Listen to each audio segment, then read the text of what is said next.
ever held up. Long after Wyatt had left the company's employ, he was remembered by Wells Fargo and often asked to help its special agents on a tough case. As Marshal of Dodge City, Wyatt was appealed to by Wells Fargo with word that a gang of outlaws, led by Curly Bill Brocious, was holding up its stages at a desolate station called the Little Alamo.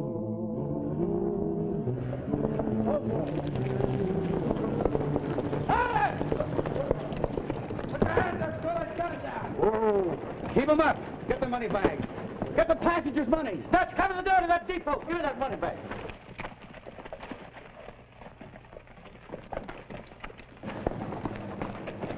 Get it all! Don't you try to shoot them! No, I can't take a chance on getting the passengers hurt. My orders say for me to see Wyatt Earp in Dodge City. Wyatt Earp, huh? Wells Fargo wants to turn this case over to him. Yeah, let me see that. Come on!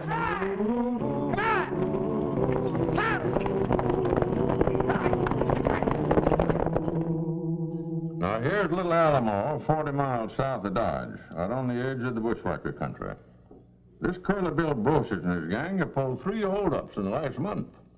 They got a camp in bushwhacker.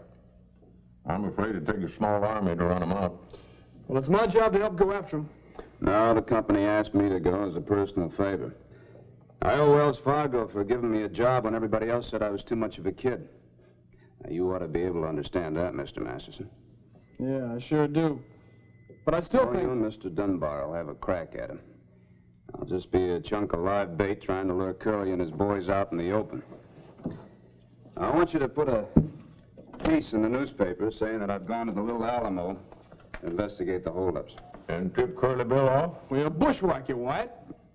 Oh, I think Curly's too much of a show-off for that. He'll probably stage another holdup right under my nose. Well, you know better than I do. Where do we come in? I don't like the idea of you going along. You stand by here with the deputies, and I'll either send you a message or the next stage will be late in arriving in Dodge. And if it is late, don't waste any time. That'll mean I'm in trouble and need help fast. I'm going to try to lure Curly out in the open, Mr. Dunbar, so you can nab the whole gang. But be sure not get over anxious and spoil the game. Good fisherman always lets the bait wiggle for a little while. Now, let's see what you're going to put in the newspaper.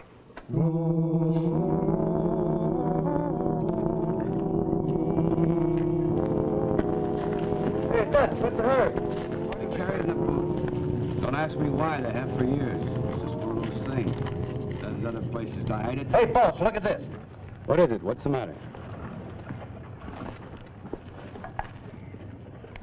That big-headed Earp, who does he think he is? Maybe we could hit him off before he gets to Little Alamo. No, we'll get the noon stage and laugh at him. No, I don't know. Don't be stupid. Earp's running a bluff of some kind. He wouldn't come down here all by himself. So we're calling his bluff, cold turkey. Let's ride.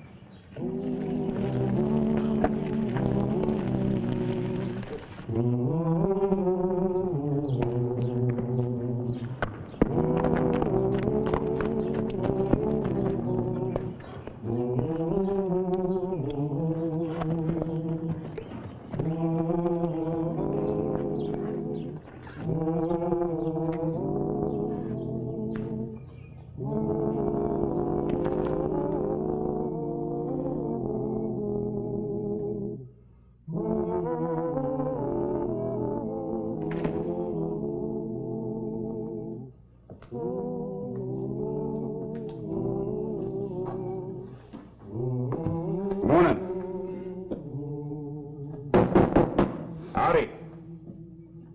Oh. Howdy. Stage ain't due for 10 or 15 minutes yet. Hey, you Johnny Law? Marshal of a Dodge City, Deputy United States Marshal, name's Earp. Hey, now. What are you doing down here? You working for the company? You come here alone? That's right.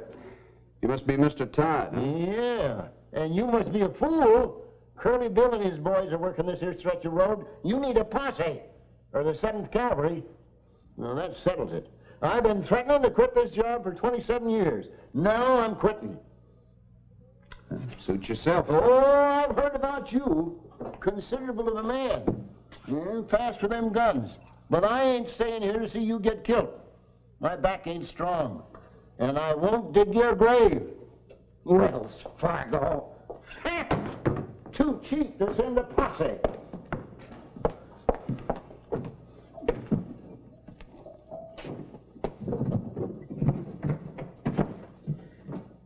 Mr. Dunbar says that Curly Brocious works close to this station. Close. They rode right up to the front door and took the cash bag off of number 7. Well, seeing as you're quitting, I guess you better ride out and meet the stage. Tell them to go right on through. Huh? You don't expect the company to provide you with transportation, do you? After almost 30 years? Man doesn't quit a station until his relief comes. You can walk. It ain't healthy around here, Marshal. I could get killed along with you. Sure, you take that chance, so just walk away from it. Well, they told me you were a mighty cold-hearted man. Now, come on, I got a ride to meet the stage. No, you ain't. Here she comes.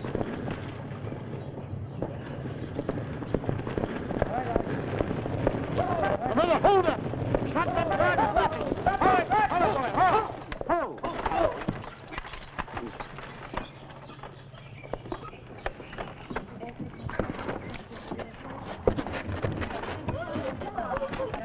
Come on, get outside. Oh, I'm so frightened. Just step down. You'll be all right. Oh, Mother is all She'll be all right. Take her inside. How far back did they jump you? 2 or 3 miles, I don't know. Well, I know. It was right within sight of this station. They killed the guard, they stopped the driver, they robbed us, sir. Robbed All us. right, get inside. They may come back. Wells Fargo, I'll sue them for this. Save that for Just later. get inside. Miller, Reagan, friends of mine, both dead.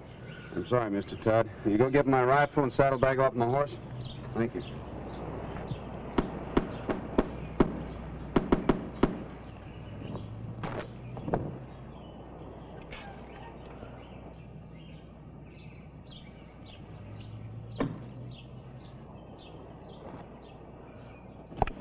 Here, Marshal. Well, I didn't get the money back this time. They'll probably come back for it. No, I can drive. You ride shotgun, we'll get out of here. Well, with all those people, maybe that's best. But we gotta hurry, Marshal. You go get them passengers, and I'll change the team. No, we can't wait for that. Those horses can last to the Cross River Station. Yeah, you put this back under the floorboards, and then keep a lookout.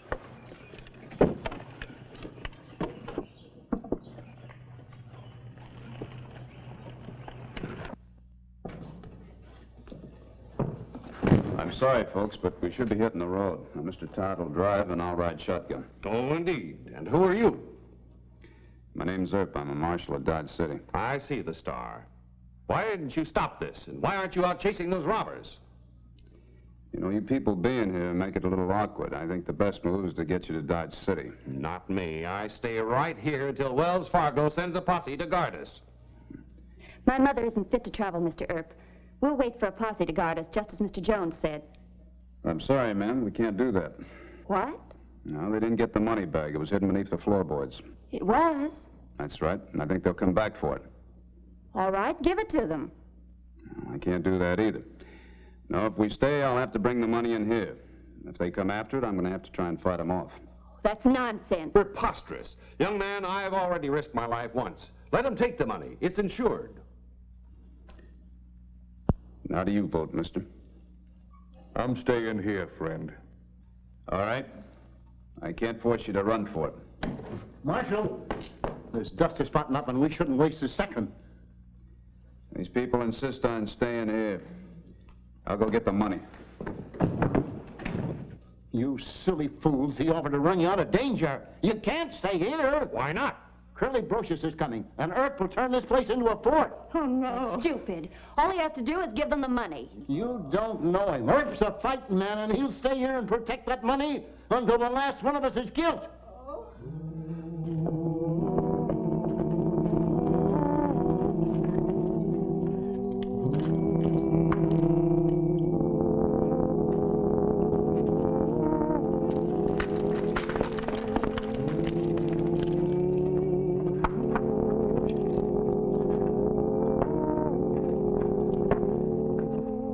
You sure that's Wyatt? Don't nobody else dress that way or walk that way. He's Too good to be true. It must be a trap of some kind. Tell the boys to surround the depot and start a sniping fire.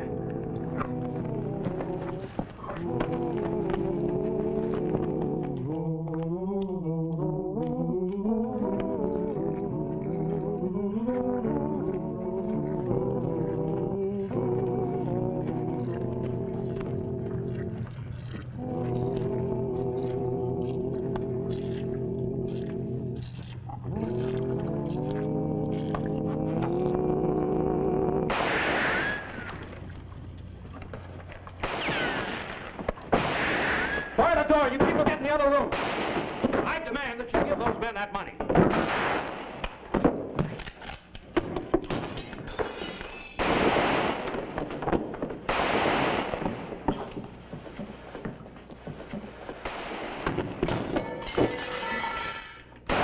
Hey, Marshal. Yeah? Give me a gun and I'll cover the other side. Well, they're too far away for pistol range. Old man Todd's got a buffalo gun in the back room. Maybe he'll lend it to you. Fine.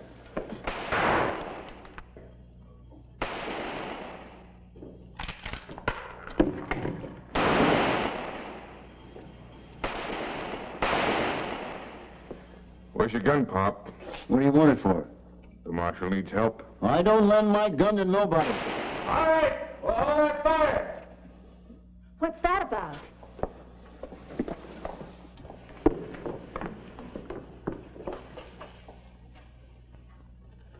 Is that a flag of truce? That's right. What do they want? He wants the money and you. Me? Yeah, Curly likes women.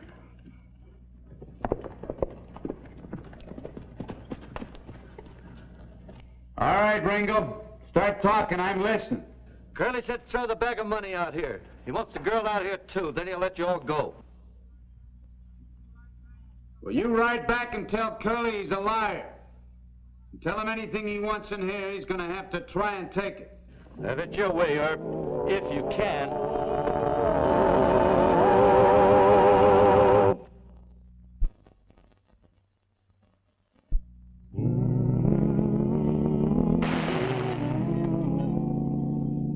Why don't you give him the money?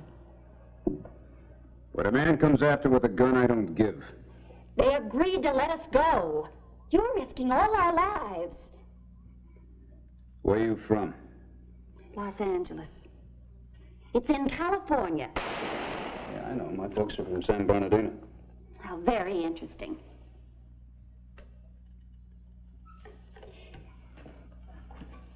Is it that you just like to fight?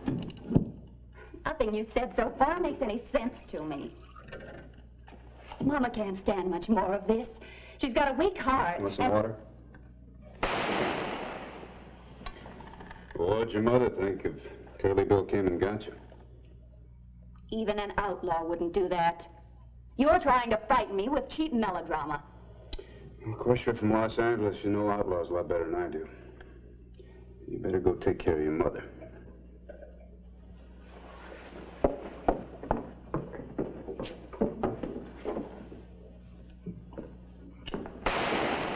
The old man wouldn't give it to me, so I took it. You better make sure it doesn't blow my arm off. Yeah. Well, it's in good condition. You ever fire one of these sharps before? No, just a Winchester. Mm-hmm. Well, I'll take this. You can use mine. About 4 shells left in it. Some extra ones over in the saddlebag. By the way, what's your name? Eckhart, I gamble for a living. If you call this living. Well, at least it's a gamble. How do you figure? Well, if we can hold out for a couple more hours, there'll be a posse coming from Dodge. They were supposed to start as soon as they see the stages late. Well, why didn't you explain this before?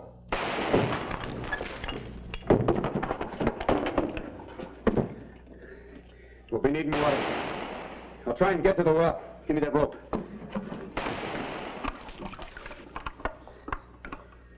Go out the side door. You cover me. Ready? Let's go.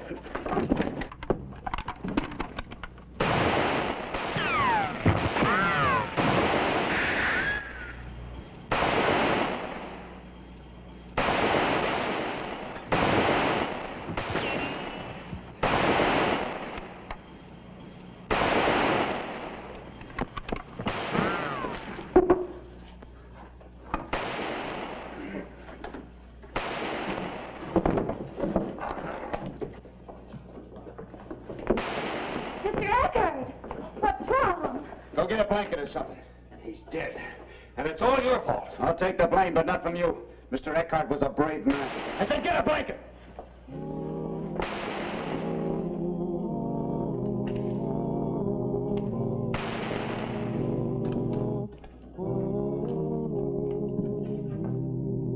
All you have to do is stick that gun in his back. Then I'll grab the money bag and throw it out the door. I don't know. Well, give me the gun. No. You handle it. That's the Wells Fargo bag. It's all right for a man to quit him like I done, but it ain't right to give outlaws Wells Fargo money. Mr. Todd, come and arrest the depot. Oh, hang it all. Bring that gun out here. I can use it.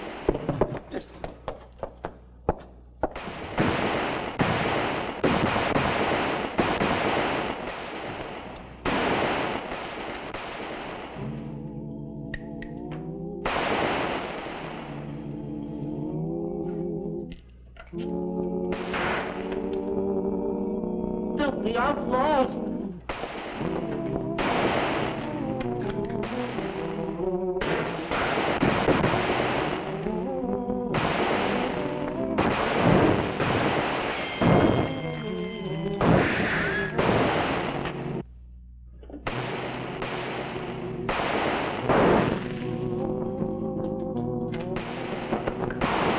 Guns, come on back here! Don't shoot! Don't shoot! Here's the money!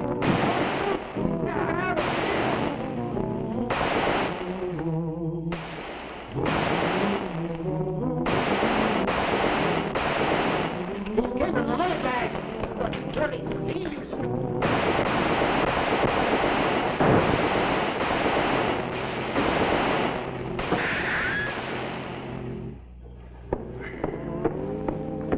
Let me do that, Mr. Todd. Do you mind? No, go ahead. Watch yourself. You know there's just about enough of those cartridges left for one more time? Well, there may not be a next time. I'll go visit with your mother. Is this from a bullet? Yeah? I ruined a good boot, too. Why do you keep on with this? Because there's nothing else to do. You know, one more attack and that'll be it. No, there's a posse on its way. Oh, sure. Maybe Curly Bill's had enough. I don't understand any of this. 2 men killed on a stage. Poor Mr. Eckert and Mr. Jones. Just to save a rich company a few $1,000s. Look, I try to explain it to you the best way I know how. Well, if it isn't the money, why don't you throw out the bag as Mr. Jones tried to do? Throw you out, too? Yes. That'll prove the whole thing was unnecessary. In fact, I'll take the bag myself and... No. You stay here and the money stays here. You're a stubborn fool. We'll all be killed. There are worse things than being killed. You don't crawl before an outlaw like Curly Bill. You do that, and the next thing you know, he's taken over the whole country. Let him. What's a few square miles of brush and boulders? A lot more than you'll ever understand.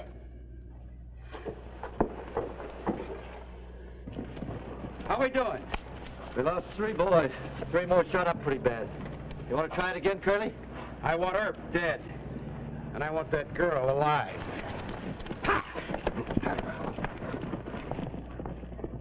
They're coming again. Yeah, well, this time let him get real close. I don't suppose you care, but my mother is very ill. She's in a faint. Well, throw some water on her face. All right, let him have it.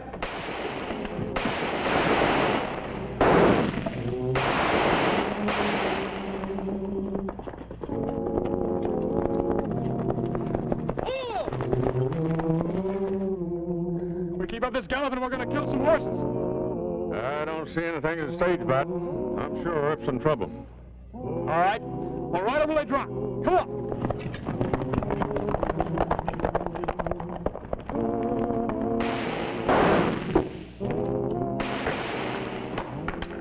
Oh, blast it all, Marshal. I'm out of shells. Here, use this one. Thanks. Long hours and low pay. Now on to 30 years of it. And now I'm supposed to...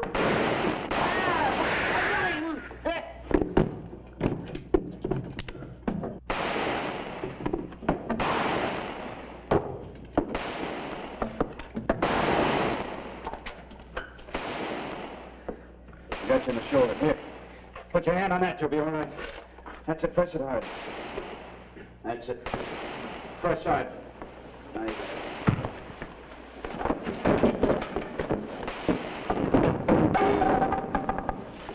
Hold it. Get off your horses. We'll move in on foot. You needn't be afraid. Mr. Earp and Mr. Todd aren't able to shoot anymore. Here's the money.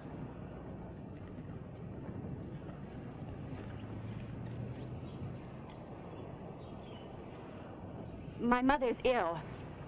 I've got to get back to her. Hold it. Grab her.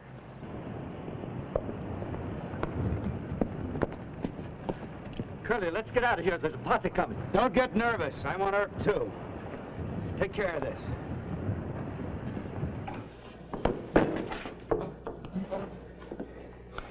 Is Earp dead?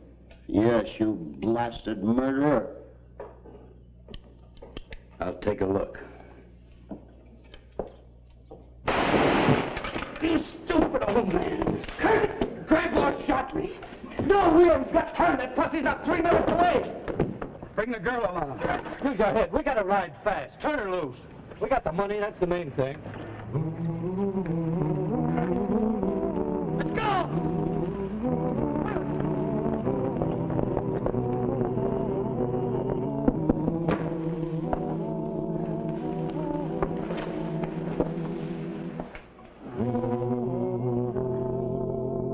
You are the meanest and the stupidest gal I ever met up with. Yes, I guess you're right. Where's Curly? He just rode off. Didn't he want you? The posse's coming.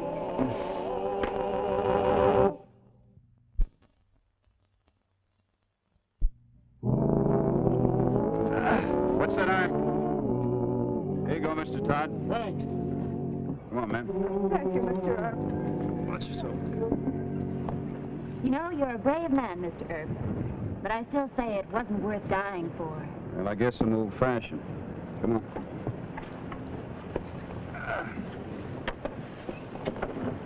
See you in Dodge, Wyatt. Right, sir. All right, Charlie.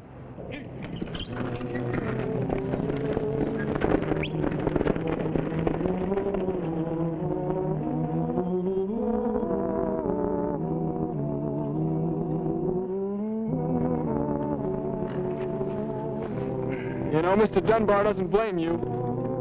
Well, he should. Let Curly Brocious get away with the money and back into bushwhacker. Well, they sure named this station right when they call it the Little Alamo. You know what? There ain't many of the Alamo kind of people left. I think we better start raising a crop like them again. The Alamo was a prayer. And all you can say after a prayer is amen. Come on, let's ride.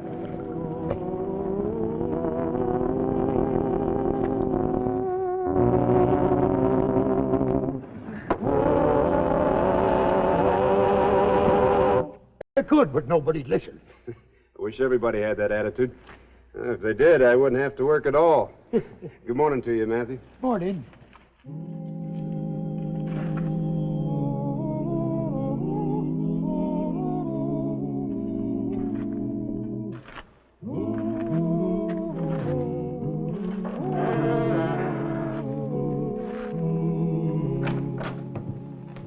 It's the afternoon mail, White. I haven't finished with this morning's yet. Yeah, here's one from Fort Leavenworth Prison. Know anybody there? Yeah, about half the fellows up there. Let's see it.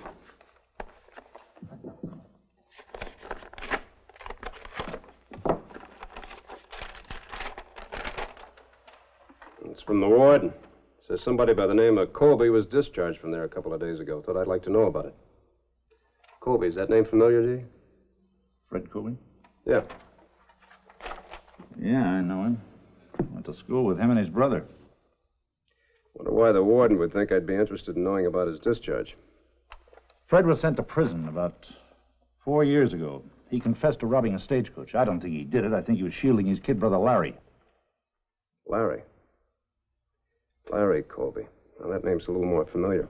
Yeah, he was killed about 4 months before you arrived here. We never found out who did it. Fred will find out. I'm beginning to understand now. Yeah, that's why the warden thought you might be interested. Fred will be coming back here. He'll come back to find out who killed his brother. Well, tell me all you remember about the killing of his brother Larry. Well, not too much, Wyatt. Larry was always the sort of a kid who was in trouble. He was real handy with a gun. He finally got a half interest in the Alamo Saloon. Even going to marry Jake Antrim's daughter, but... Joan Antrim? Yeah. Nobody ever saw him do a day's work. Always had plenty of money. He was a strange sort of a fella.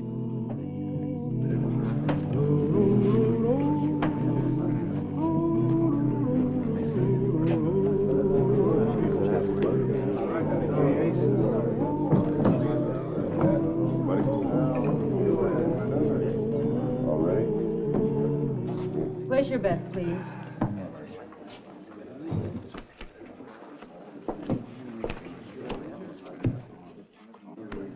The name of the game, gentlemen.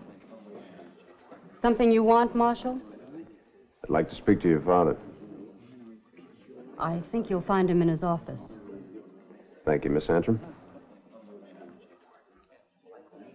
Place your bets, please.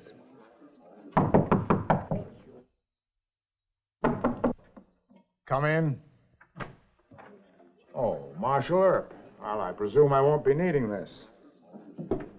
You're a very cautious man. Suspicious would be a better word. What is it you want, Marshal? I'm quite busy. I know. Understand you've been doing a good business. Please state your complaint or whatever it is, sir. Well, I have no complaint, Mr. Antrim. There's no need for you to be unfriendly. It's been my experience that even as the fox is the natural enemy of the rabbit, the law is the natural enemy of the saloon keeper. Well, I don't hold with that, sir, but I've never heard it said any better. Mr. Earp, please state your errand. Very well, sir. Does the name Colby mean anything to you? You know very well that it does, so why ask? Larry Colby was killed before I came to Dodge. I'm just trying to find out all I can about him. Why? Because his brother, Fred Colby, was released from prison, Fort Leavenworth. I see. I'd almost forgotten about the brother. I guess I always knew he would be back one day. Well, why didn't you leave then? You could have done just as well someplace else. Dodge is my home, sir. I was here long before the railroad was. And I have no reason to fear Fred Colby or anyone else. But you do, don't you? Yes. Do you know who killed his brother, Larry? No. From what I've heard, nobody regrets his death much. Least of all me. He forced me into a partnership with him practically at gunpoint. Well, I've also heard that he might have been your son-in-law if he had lived. At least I was spared that. Well, from Fred Colby's viewpoint, it would seem you had a good deal to gain by his brother's death. I realize that. Well, what are you going to do about it? Question is, what are you going to do? Prevent another murder if possible. I want to find the man who killed his brother before Fred Colby does. You shouldn't allow him to set foot in this town. Well, you're wrong there, Mr. Antrim. He's entitled to be here as long as he behaves himself. If I knew who killed Larry Colby, I wouldn't tell you. Now, why don't you just leave, Mr. Earp, and let me handle my own affairs? Well, just don't do it by shooting, or you'll be seeing me again. Good evening, Marshal. Good evening, Mr. Antrim. And thank you for your cooperation.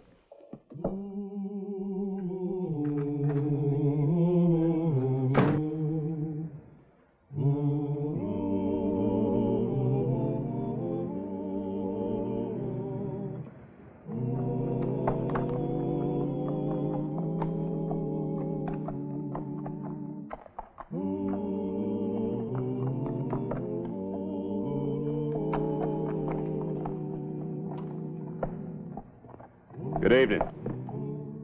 Your name Fred Colby? That's right.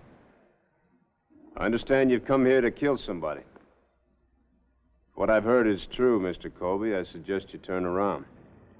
You through talking, Marshal? No. Wearing guns in the street isn't allowed here. I know that. I'm planning to check it the first place I come to.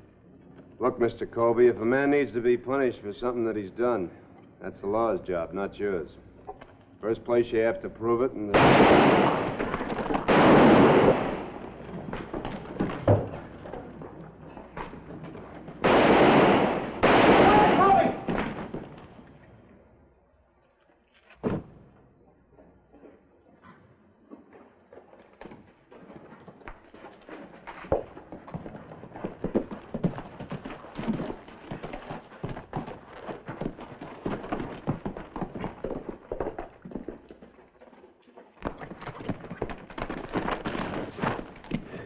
Well, whoever it was got away. Well, thanks for trying to get him anyway. It's all right. I'll go get your horse. In the meantime, why don't you walk over to the jail office and wait for me? I'd like to finish our talk. You arresting me? No, Mr. Colby, I just want to talk to you. You might check your gun with my deputy, too. All right. See you there.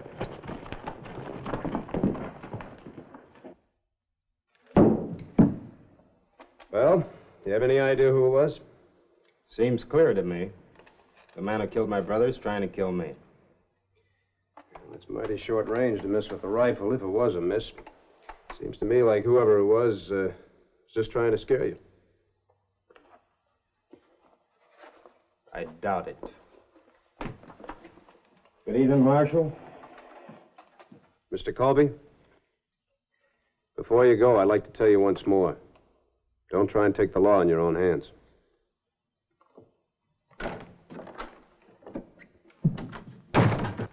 I checked his gun. The one he was wearing, you mean? Well, there are a lot of ways to kill. If the man really wants to. You think we ought to lock him up or make him leave town? What charge? Being named Colby? No, you just keep an eye on him. If he leaves the hotel before morning, come tell me. Yes, sir.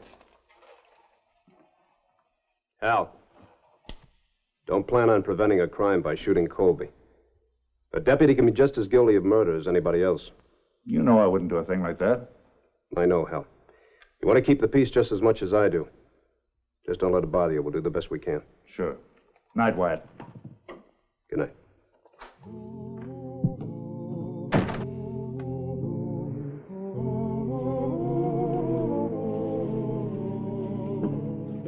Marshal Earp? Well, good morning, Miss Antrim.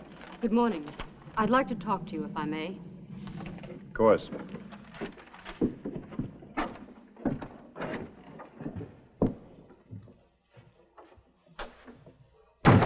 Sit down. You want some coffee? No, thank you. Marshal, I understand Fred Colby's in town. Well, news travels fast. We citizens of Dodge like to help each other, whether the law does or not. Just what do you mean by that, ma'am? You're fine at throwing drunken cowhands in jail, but when it comes to the protection we pay you for, you do nothing. Has Mr. Colby been bothering you or your father, Miss Antrim? He will be. Everyone in town knows that, except you. His name's Colby, isn't it? Well, I understand that your name was almost Colby. Marshal, if you don't do something about that killer, somebody else will. Meaning you, ma'am? Very possibly. Miss Antrim, you know, you're much too pretty to be arrested for murder. Good day, ma'am. Drop in any time.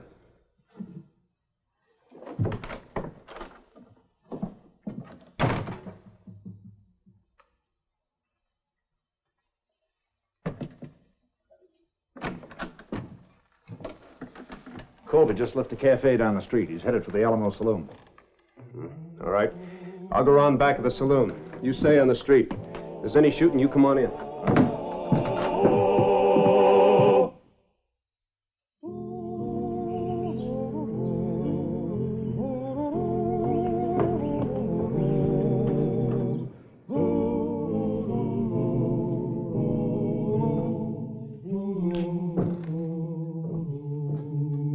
I've been expecting you.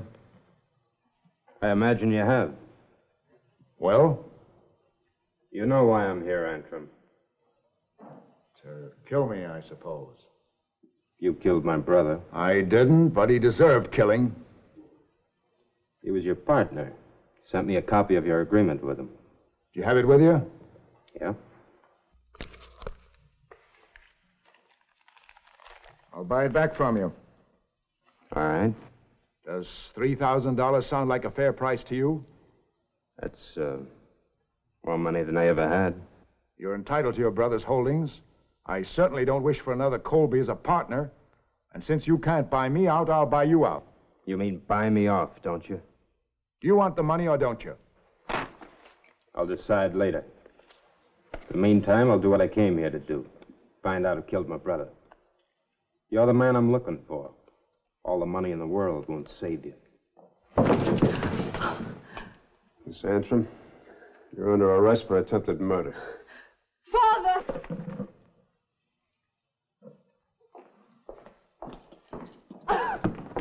Please, Marshal. She might have wanted to, but she never could have pulled the trigger.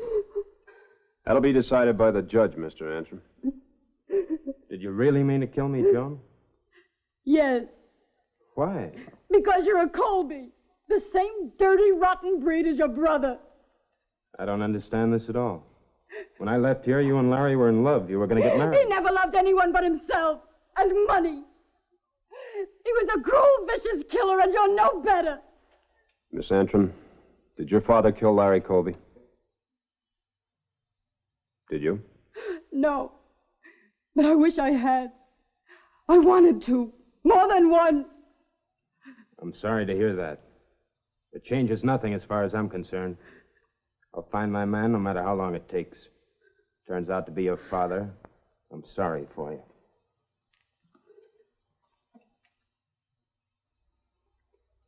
Did you really mean to kill him? I don't know. Would have been quite an accomplishment if you had. It isn't loaded. I'll withdraw the charge of attempted murder. Thank you. Thank you, Marshal.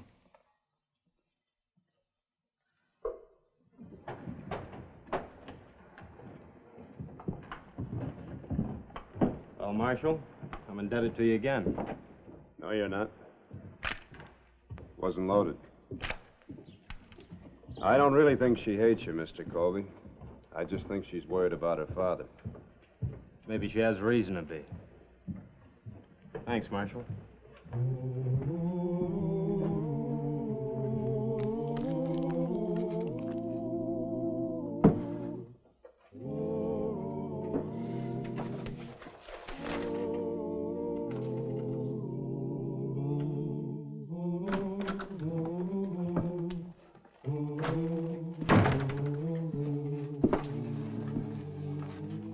Still working on that 1872 file? Yeah, still at it. I finished 1871. Been trying to find out all I could about Larry Colby in town. Nobody remembers much about him, except they didn't like him. Figured he was mixed up with the law. Well, that's before I got a badge. Now, listen to this.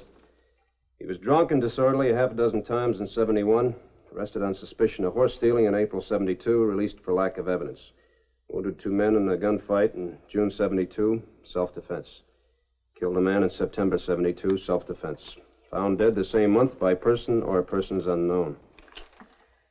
Who was the man he killed in 72?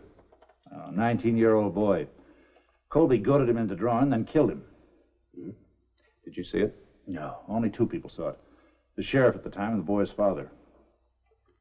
Is the father still living? Sure, you know him. Matthew, old Matthew at the livery stable. Shock almost killed the old man. Old Matthew, huh? I think I'll go down and have a talk with him. Oh, no, Wyatt, the old man's having trouble enough staying alive. No sense disturbing him too much.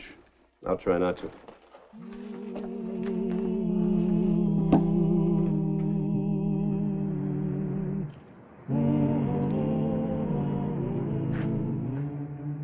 Fred Colby, isn't it? Yeah. I'm Pete Burley. Oh, sure. You're a friend of my brother's. His best friend. Did you find out who killed him? I sure tried. But outside of a pretty good hunch, I had nothing to go on. It couldn't have been anybody but Jake Antrim, the way it looked to me. How come you didn't do something about it? Well, Antrim had a lot of friends. I got shot at a couple of times, so the rest of the boys. The gang just sort of broke up without Larry to hold it together. I've been drifting around here ever since. What gang are you talking about, Pearlie? Didn't Larry ever write to you about us? There were 6 of us all together. We had this town by the tail, let me tell you. Larry was the brains and the fastest gun. He was pretty good with the women, too. You heard about old Antrim's daughter, didn't you? Yeah. I heard she and Larry were going to get married. Ah, Larry wasn't the marrying type, if you know what I mean. He just did that to try and get Antrim to make him a partner. Worked, though, didn't it? Not exactly. Antrim wouldn't go for it. So Larry made a few little threats. Against the girl? Yeah. First thing you know, Larry was a partner. That makes you a partner now. You seen old man Antrim? Yeah. How'd he take it? Not good. I didn't figure he would. Fred, I came up here figuring on taking up with you where I left off with Larry. How do you feel about it? Depends on what you mean. Oh, you know? No, I don't. Well, first we put in our own dealers at the saloon like before. And we take in twice as much. Then we get rid of old man Antrim altogether. You're a liar. What? I said you're a liar. Larry might have been wild, but he wasn't crooked. Boy, have you got a lot to learn about your kid brother. Shut up. You ain't got as much sense now as you had when they sent you up, have you? Out of my way, Burley. If Larry was alive right now, he'd spit on you. But since he ain't, I'm going to do it for him.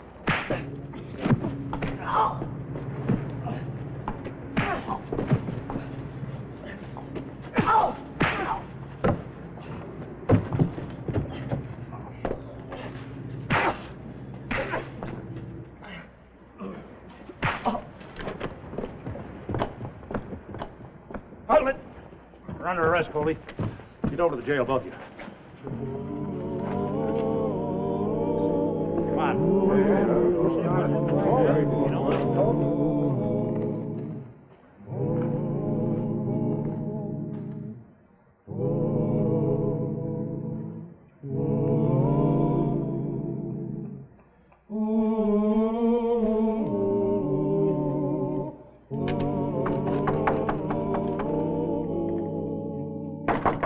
All right. Just a minute. Fine time to wake you, man. Oh, Marshal Earp, huh? Come in, come in. Sorry to bother you so late, Mr. Watkins, but it's important. You always called me Matthew before. Well, I didn't know your last name until tonight. Oh. You mind if I rest myself while you're talking? Not at all. I get sort of tired nights. I got some chawing tobacco around here someplace. Now, let me see. How'd you know I had that gun in there? Well, I've never seen you chew tobacco before, and you're a little old to start. Well, you going to use that? I hope not.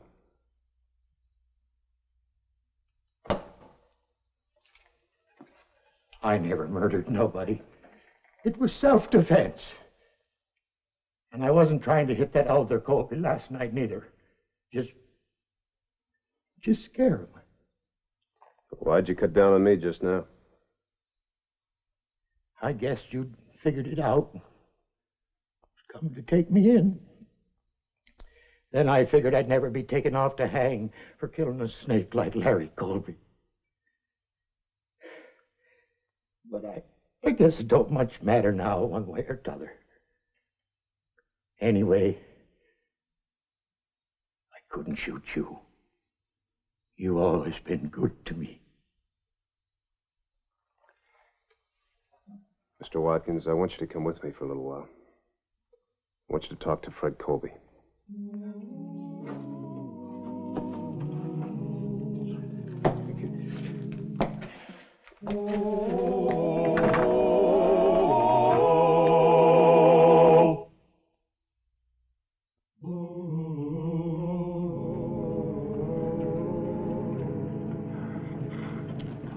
Mr. Colby's horse.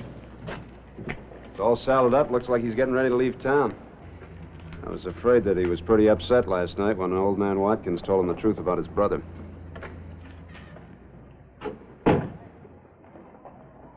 Morning, Mr. Colby. We'd like to talk to you for a moment. Morning. I was going to stop by and apologize to you for everything, including my brother. Then I figured that the sooner I got out of here, the happier everybody would be. Where are you heading? I don't know. Someplace a good distance from here. Well, as long as you're not decided, I suggest you stay here in Dodge. I agree, and besides, I believe I owe you some money, Mr. Colby. No, you don't. I found out exactly how Larry got that partnership. That money doesn't belong to me any more than it did to him. I agree with the marshal, too. There's plenty of room in Dodge for you, and it was your home. Yeah, it's changed some. For the better, I think.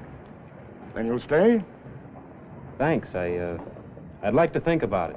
Good. First we'll buy you some breakfast, boy, and then we'll talk over a few things. Oh, Marshal, won't you join us? I will a little later. I'll be checking it inside, Marshal. Thank you, Mr. Colby.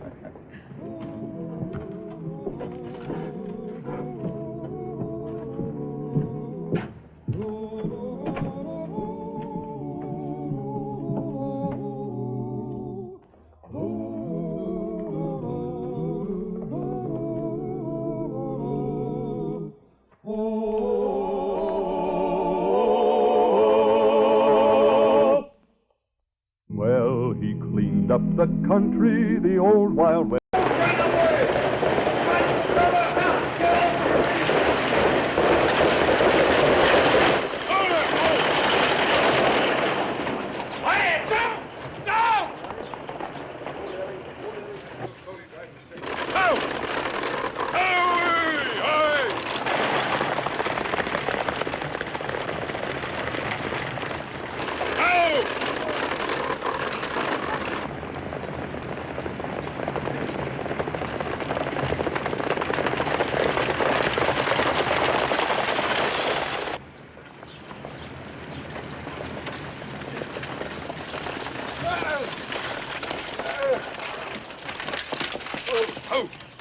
Everybody all right? Yeah.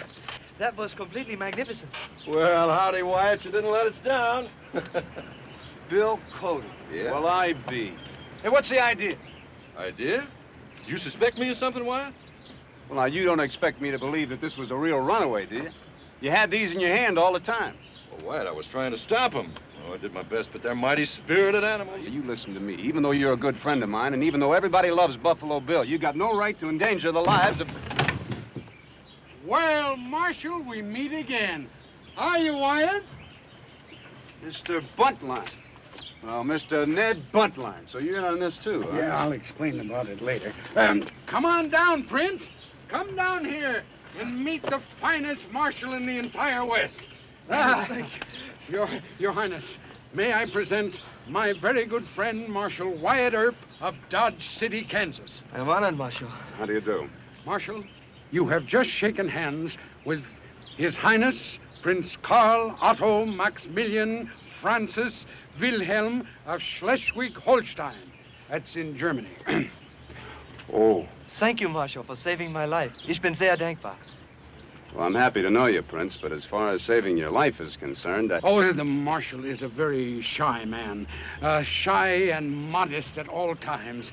Marshal, the United States government will also be most grateful to you.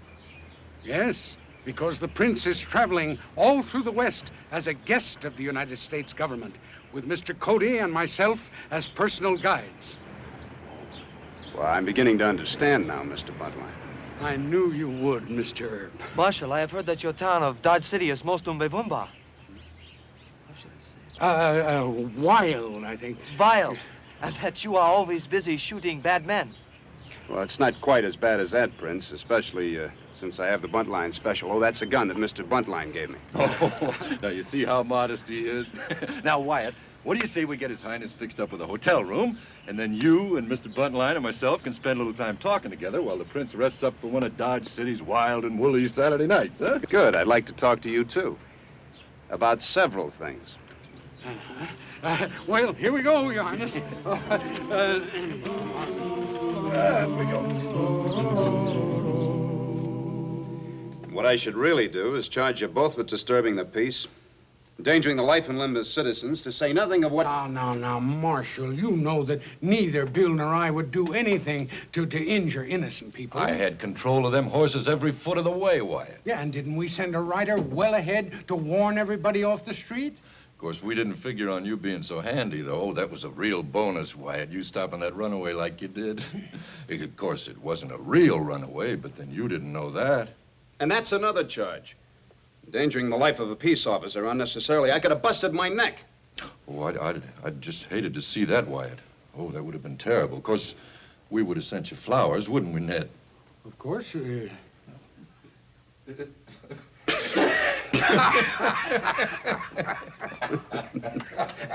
All right, you clowns. I'm not going to throw you in jail this time, but so help me. The next time you try anything else like that while you're here, I'm not only going to throw you in jail, but I'm going to throw the key away.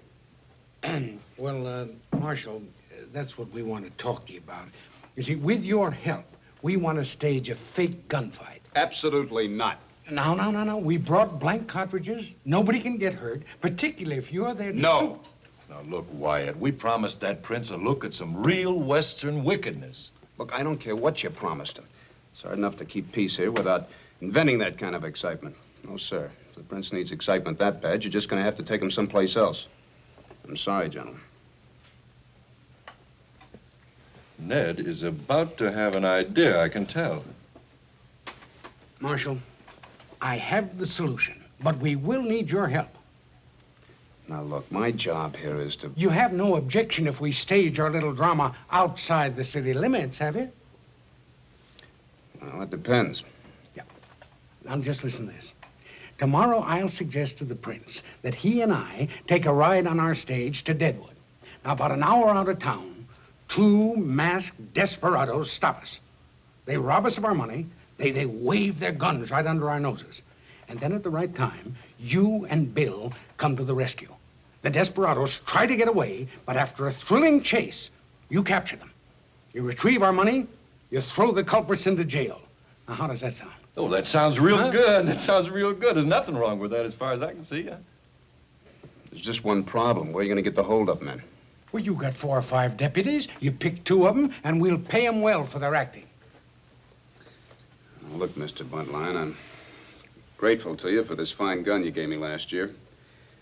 And for knowing you, but, well... Oh, come now, on now, Marshal, Wyatt. You've got to be a good sport about this. Absolutely nobody can get hurt. And not. all we got to do is get the time and That's the place. right, And you... For you, nothing. A bullet for you.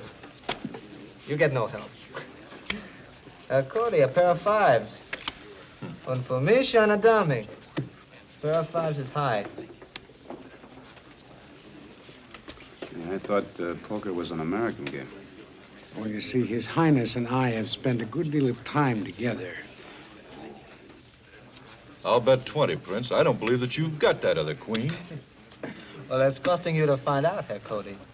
So I'll see you, and I'll bump you 20. Well, can't quit now. I'll see you. Oh. Dad, drink for all my friends, please. And this is for you, Fräulein. You bring me luck. Kaffee Vashanis. All right, somebody. Deal. Oh, now, don't be a bad sport. Oh, let's play the game if we're going to play. That's a mighty valuable piece of merchandise sitting in that chair over there. I know what you're thinking, and it's too risky. Well, it doesn't need to be. Do you realize how much ransom money the government would pay if we happen to... Oh, no. We'd have every United States Marshal in the country after us, and probably the Army, too. He's never alone anyway. Cody and that other fella never let him out of their sight. Yeah, and what about Earp? He hadn't left him all night. Well, the marshal's generally on duty till 4 o'clock in the morning. Then he sleeps till noon. That gives us 8 hours we don't have to worry about him. Now, the other 2, they're not going to cause us much trouble. I'll go along with you if we just lift that poke he's carrying. But no kidnapping. Yeah, and that goes for me, too. You know, between him and the others, there should be quite a bit of cash. Well, maybe you boys are right. But just the same, one of us are going to keep an eye on him from now on. 3 deuces. Yeah. I have completely good luck, eh, Marshal? You're a good player, Your Highness. You must have had a fine teacher. Oh, yeah, and I'll bet Buntline gets a cut of his winnings, too. Huh? I beg your pardon. He's still winning. I wish him luck. He's better than Sitting Bull. Oh, very funny. Hey, come on, let's play. Do you ever play with him?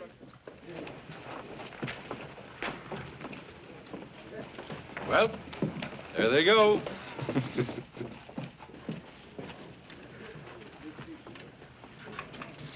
Oh, Hal, you give them a half an hour and then start, huh?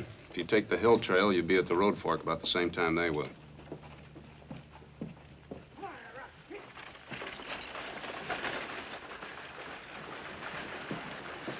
Wyatt, how do I look? Very dangerous.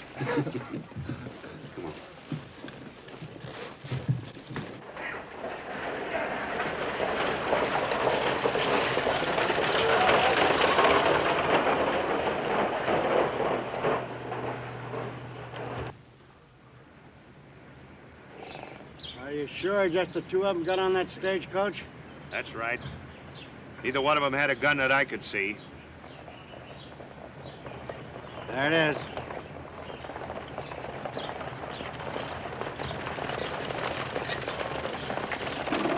Of course, Your Majesty, it isn't as bad now as it used to be, you know. But I tell you, there was a time when hardly a day passed without a robbery. And all of them, oh yes, all of them right around here in this area. Well, that's the truth. Well, for instance, now, here. Whoa!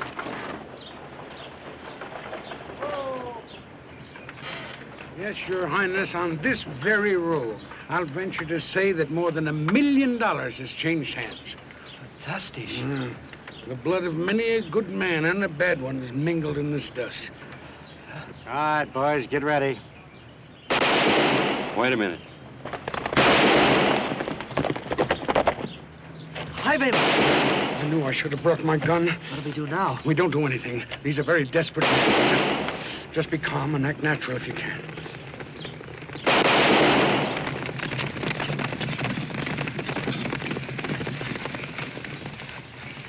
One falls move, you get it between the eyes. You keep him covered, Jesse. I'll get the loot. You call it Jesse. Here, put your money in there. Come on, do as they say. Don't hesitate. Here. Looks like somebody had the same idea we did. Well, it's only two of them.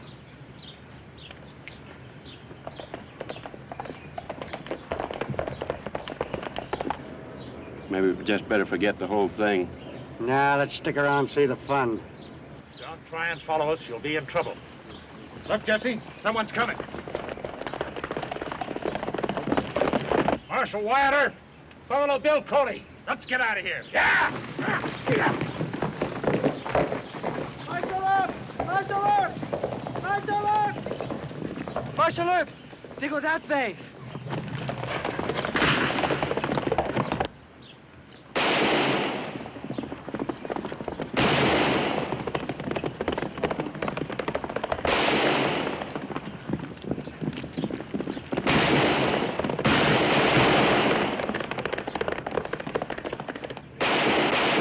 Takes care of that. Now, just wait a minute.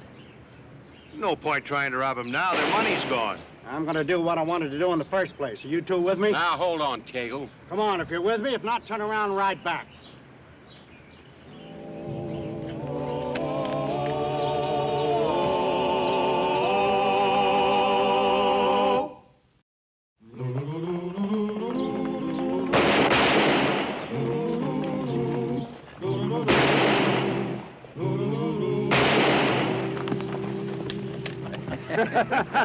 You think we convinced him? I think so. Sure we did. You hear what he said? They go that way. Hey, you better give us your guns. You're our prisoners now, remember. Yeah. Hey, all right.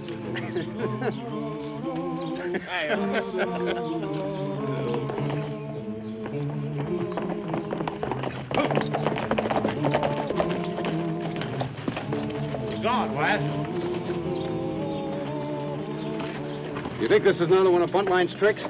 I don't think so, Wyatt. That prince is pretty valuable property. Still, Ned might have ridden off with him just to worry us. Hold this. Come here. 3 horses came in from that direction.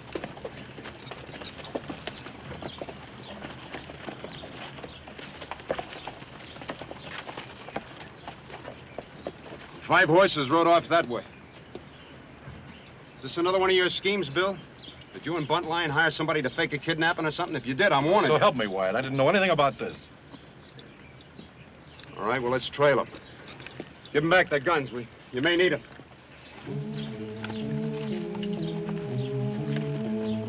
Come on, let's go.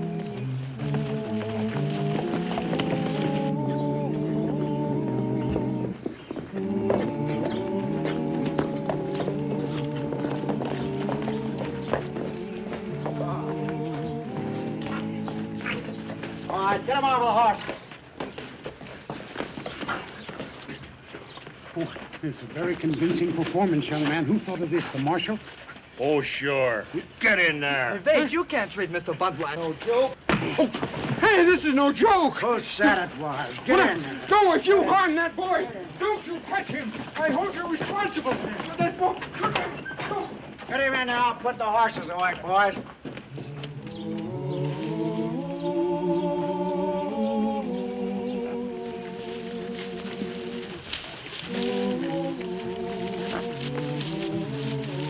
It's impossible to tell whether they came through here or not. You ever been here before? No, sir. Well, this isn't the right trail. I can tell you that. It dead ends in about 50 feet. All right. Let's try it around the other way.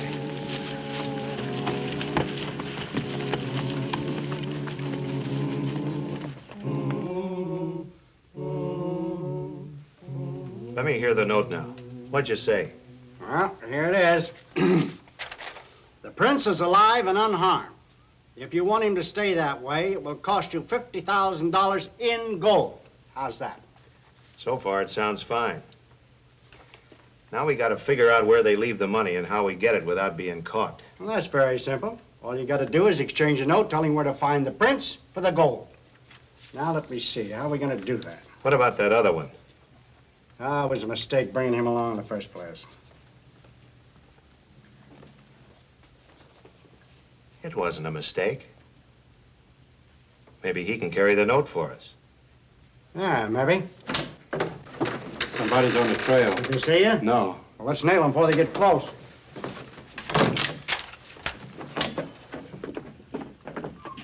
Why don't you take the side of the shack? Come with me, Mac.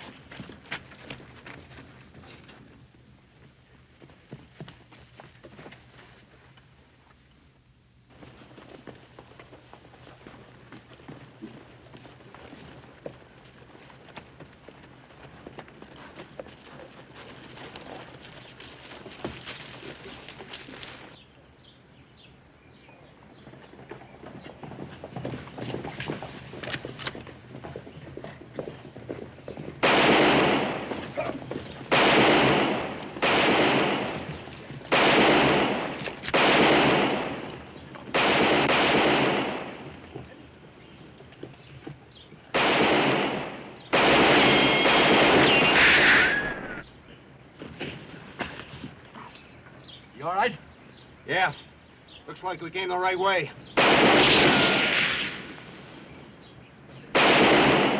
Hal, Sam.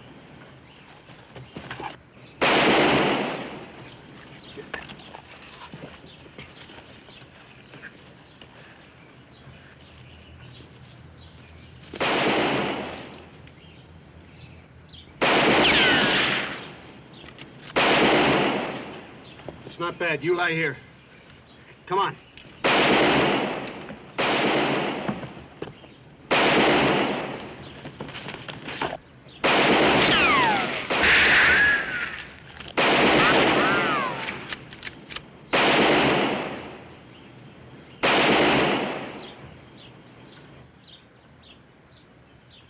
Wait. You stay here. I think I can beat this.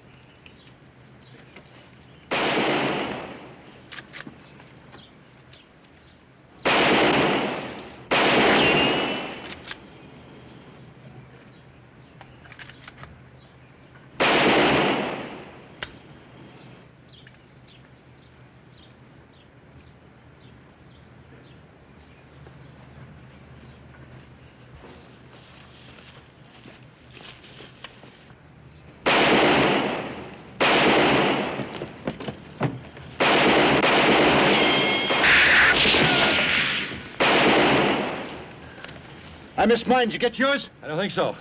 We got him respectful, though.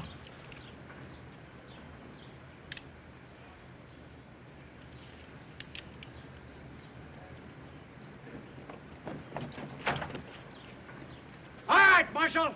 You can still see the prince is alive. And if you want to keep him like that, come in with your hands up. All of you. Can't get a good shot at him. Where are the other two, do you know? I don't know. I'll try to draw the fire. Neither of them can shoot for sour apples. You try to keep me covered. Wait a minute, Phil. All right. For the last time, I'm telling you, come in with your hands up.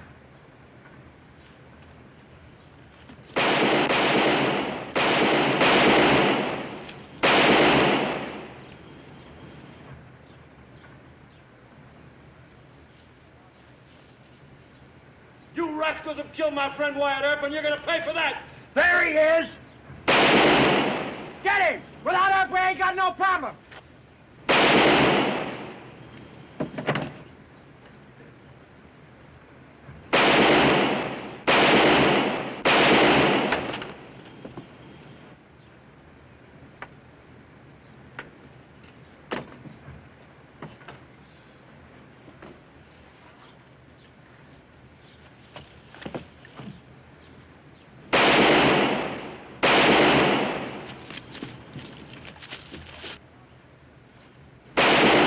Marshal, Stay back.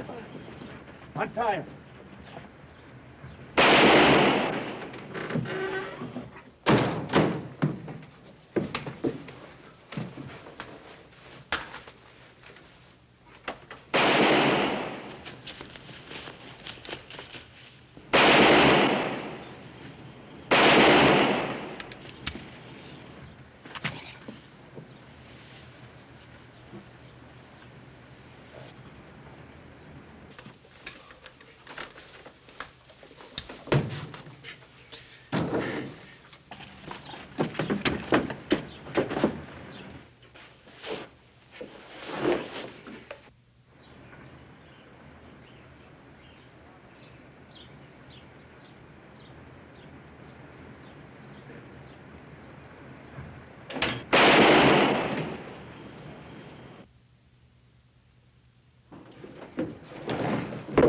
Now, Bill, now!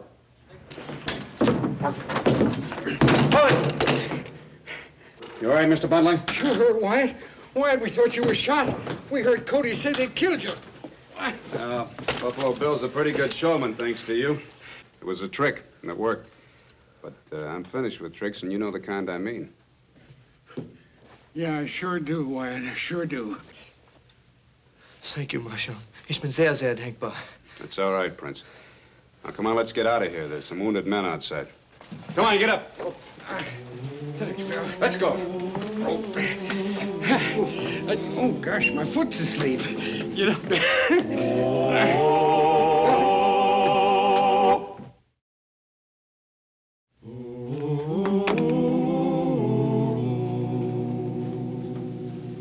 As the Crown Prince of Schleswig-Holstein, I hereby decorate you with the highest award for bravery my country can bestow, the Royal Order of 21. Well, thank you, Your Highness. I'm glad we were able to help. Marshal, words fail me. Well, Mr. Buntline, not for long, I am sure. No, the world will hear of this in my next novel, The Further Adventures of Wyatt Earp. Wyatt, you're all right. I'm going to miss you. Well, thanks, Bill. You're all right yourself. You come back again, but next time, no tricks. Oh, absolutely not. Well, we're off to Wichita, if Your Highness pleases. I do. Goodbye, Marshal. Goodbye, Your Highness. Off to Wichita! Yeah, you remember Wichita. Oh, I'll never forget it. Yeah, well, now you keep your decoration polished, I'll do Wyatt. that. You drive carefully now, huh?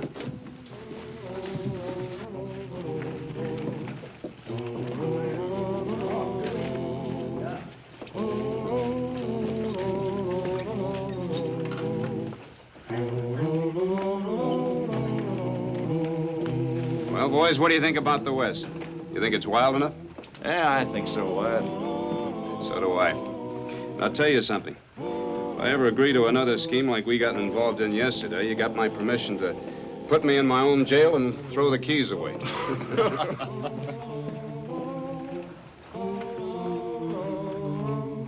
Goodbye. Bye-bye. So long, Wyatt! Hey! Come on, boys! Thanks for everything! You know, Wyatt, I can't wait to read about your latest experiences in Ned Buntline's magazine. Neither can I. You can bet your bottom dollar it won't be anything like what really happened. No, sir, it'll be a real thriller. Wyatt Earp, as Marshal of Dodge City, was one of many peace officers who stood against lynch law and the severity of so-called legal justice. When Dal Royal, a Texas cowhand, was sentenced to be hanged for murder, Marshal Earp and Sheriff Bat Masterson staged a two-man fight against the cruel indifference of the public and the bloodlust of the gallows.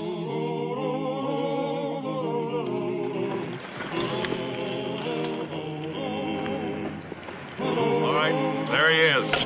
Roll your hats in these bushes. Get those masks on.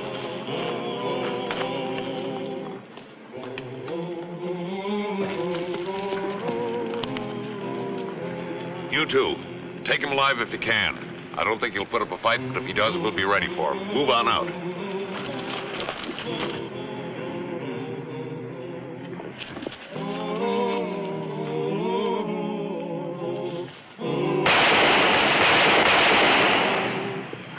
Come on.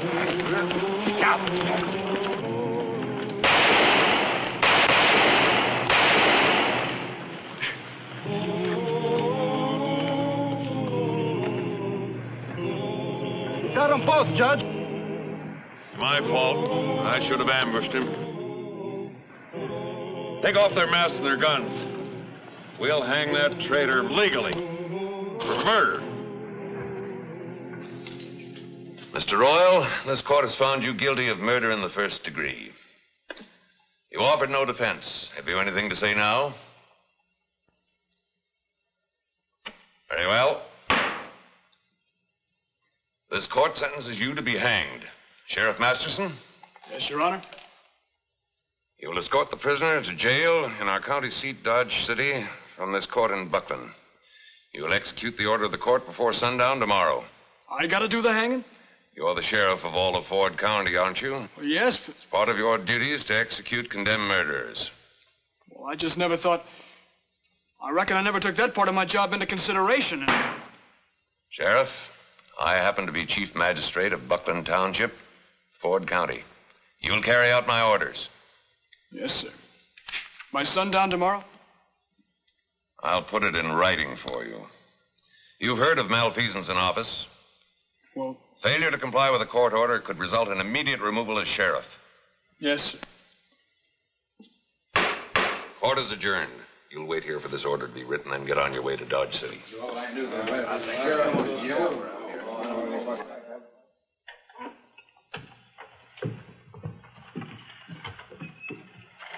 It wasn't murder. Why didn't you say so? Why didn't you say something? I couldn't. Why? Thanks just the same, Sheriff. I'm not talking. You better take that order and let's go. Thanks. All right, you stand over there. I'll help you on your horse when we ride to Dodge.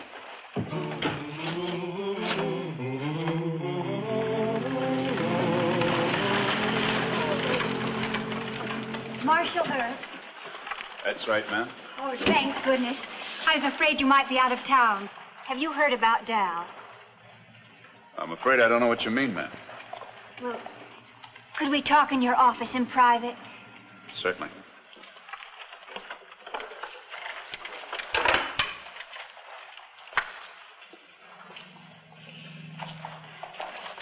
I'm Alice Hendricks.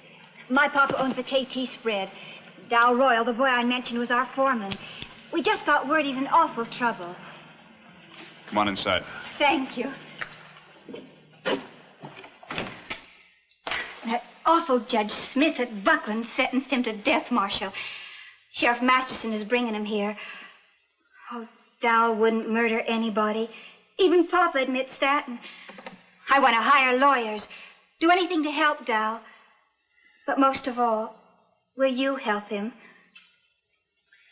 Well, I'll do what I can, Miss Alice, but it happened out in the county, and that's under the jurisdiction of Sheriff Masterson. Papa says Bat is just a kid. I need you, Mr. Earp. He's not a kid. He's a very capable man, and he... Dal! Oh, Dal! Dal! Dal, why didn't you send us word? Why didn't you? Now, Alice, you keep out of this. I will not. Why'd you let that judge do such a horrible thing? Oh, handcuffs. You take them right off. Dal isn't a criminal. Alice. Don't blame me, ma'am. I begged him to talk up for himself at the trial, but he wouldn't do it. I'm going inside. I'm going in, too. Don't you try to stop me. Marshal Earp, could I talk to Dal alone, please? Certainly, ma'am. You can go right in there.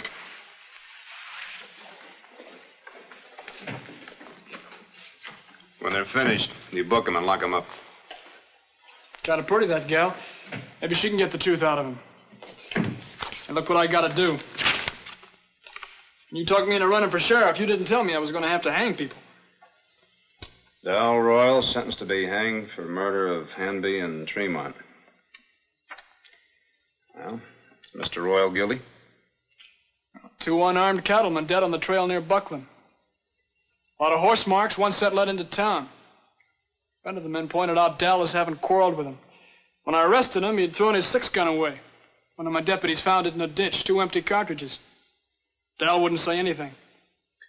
You say there were a lot of horse tracks? More than 3? Yeah, 6 or 7. Looked like Dal might have been riding with a gang. Had a fight and shot a couple. And what are you going to do if a man won't talk? Well, you think he's guilty? No, sir, I don't. I think he shot him, but he doesn't look like a fellow who'd fire on unarmed men. Yeah, well, that's what we have courts for, to decide that. That boy's been eating loco-weed or something. He says he can't talk because they'll get me. Who's they? He won't tell. You're a fine sheriff. I bet you don't even know the names of the hoodlums Dal's supposed to have murdered. Hanby and Tremont. And they weren't hoodlums. They weren't? No, they were cattle ranchers from East Texas. You ever hear of them, Miss Alice? No, but Dal's an East Texas boy. What do you aim to do about it, Mr. Earp? Well, time is getting kind of short. Judge Tobin will be here tonight. I'll ask him for a stay of execution. You see, Marshal Earp wants to help us. Sheriff Masterson is handling the case, ma'am. Do you advise me getting a lawyer? No, ma'am. I advise you to keep after Mr. Royal. You try and get him to talk. You can threaten him or use persuasion or whatever your female wisdom decides. In the meantime, you and I will shake out the town. Ought to be somebody in Dodge who remembers Hanby or Tremont. What if I can't persuade him? Will you give me a key and let me turn him loose? No, we won't. I'm afraid we couldn't do that, Miss Alice. And don't you waste your very considerable charm on us. You just work on Mr. Royal. I will. Oh, I will. Thank you. I'll threaten that boy not ever to speak to him again. Girls. She doesn't believe that tomorrow before sundown I'm going to have to... Well, maybe it's kinder if she doesn't. Come on, let's go to work. Why does she kiss you and act sore at me? I think that maybe deep down she knows what you may have to do.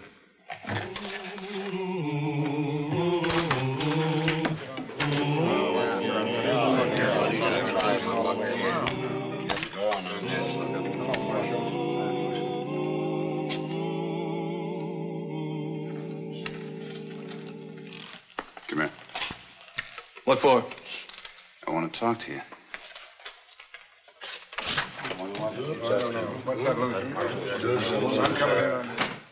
Look, I want to ask you once more. A man's life depends on this. I'm thinking about my life. Now, you're not going to get hurt. What about them whitecaps? Whitecaps? What do you know about them? Were Hanby and Tremont whitecaps? Were they? Yes! What about Del Roy? Was he one too? I don't know. I don't know nothing. Just let me out of here.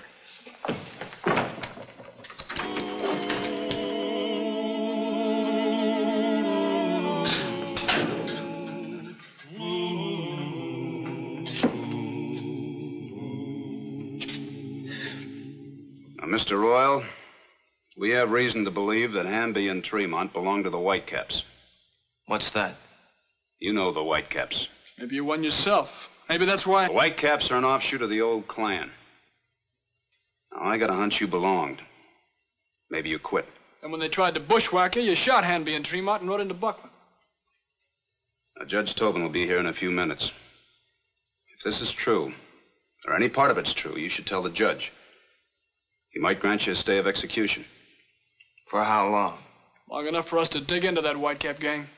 That'd take a long time, Sheriff. Meanwhile, Alice and her father... Thanks just the same. You won't talk to the judge? Marshal, I know the Whitecaps. You don't. You're asking me to buy a little time at the risk of Alice's life. Would you do that if you were in my spot? No. Of course you wouldn't, and neither would Bat. One thing you can do for me, though. Get Alice out of town and let me swing tonight.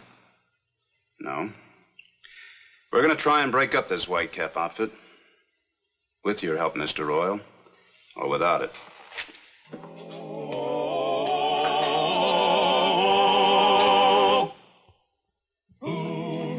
So anyway, Judge Tobin, Mr. Masterson and I think that it was a Whitecap deal.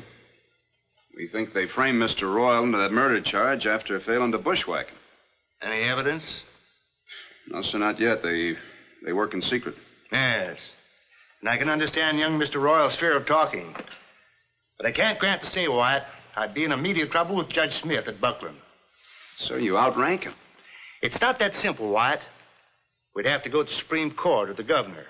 And only on the basis of new evidence. Now, you haven't got new evidence. Just a theory. Well, sir, a man's life depends on it.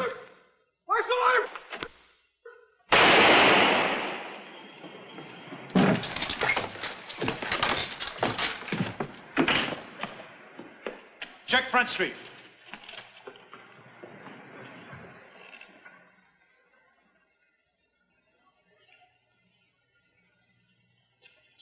You know who he is? Yeah, he's the man who told me about Hanby and Tremont. Whitecaps, huh? Let me talk to Dal Royal this time. Whoever he was got away. Take him on over to the coroner's office. Come on, give me a hand. And you're a fine southern boy. Why would you shield these hoodlums at the cost of your life? He's afraid they'll kill me. They killed a man right outside this jail. Marshal Earp will give you both police protection. But unless you make a signed statement admitting former membership in the Whitecaps and naming your associates, I can do nothing for you. Alice and I can't hide behind Marshal Earp forever. The way it has to be, she'll live. I don't want to live.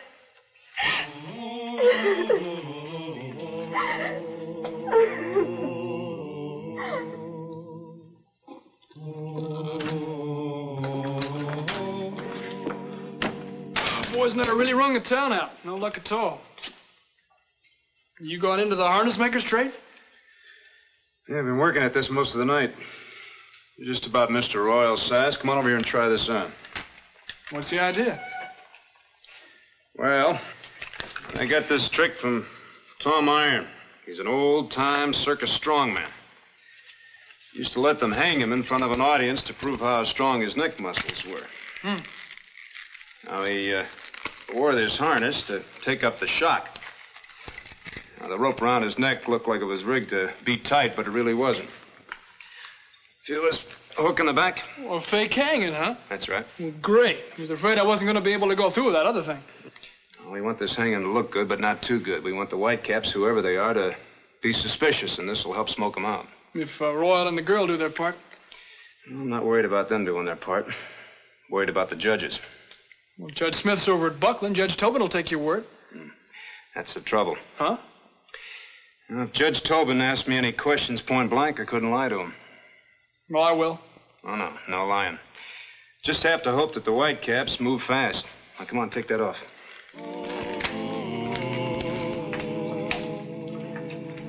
This is your last chance, Mr. Royal. You have anything you want to say? No, sir. You still deny you had anything to do with the Whitecaps and you refuse to name them, huh? Let's get it over with. Sheriff Masterson?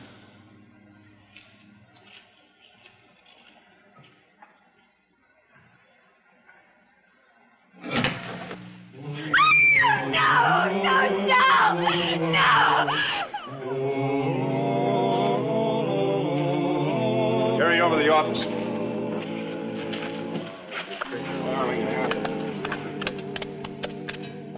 That's good. You and your men stake out over there someplace. I'm going to go on back to the office and see what's happening. You know, Judge Smith was in the crowd. Why'd he come all the way from Buckland?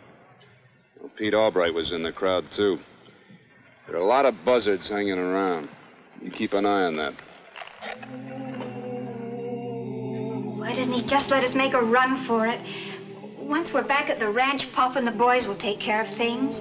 No, Mr. Earp's handling it right. But how long will you have to hide out down here? Not too long, he says. Now, calm down, honey. We're alive. Why don't you tell him who the Whitecap leaders are? Telling wouldn't do a lick of good. Mr. Earp has to prove it. We have to trust him, Alice. It's our only chance.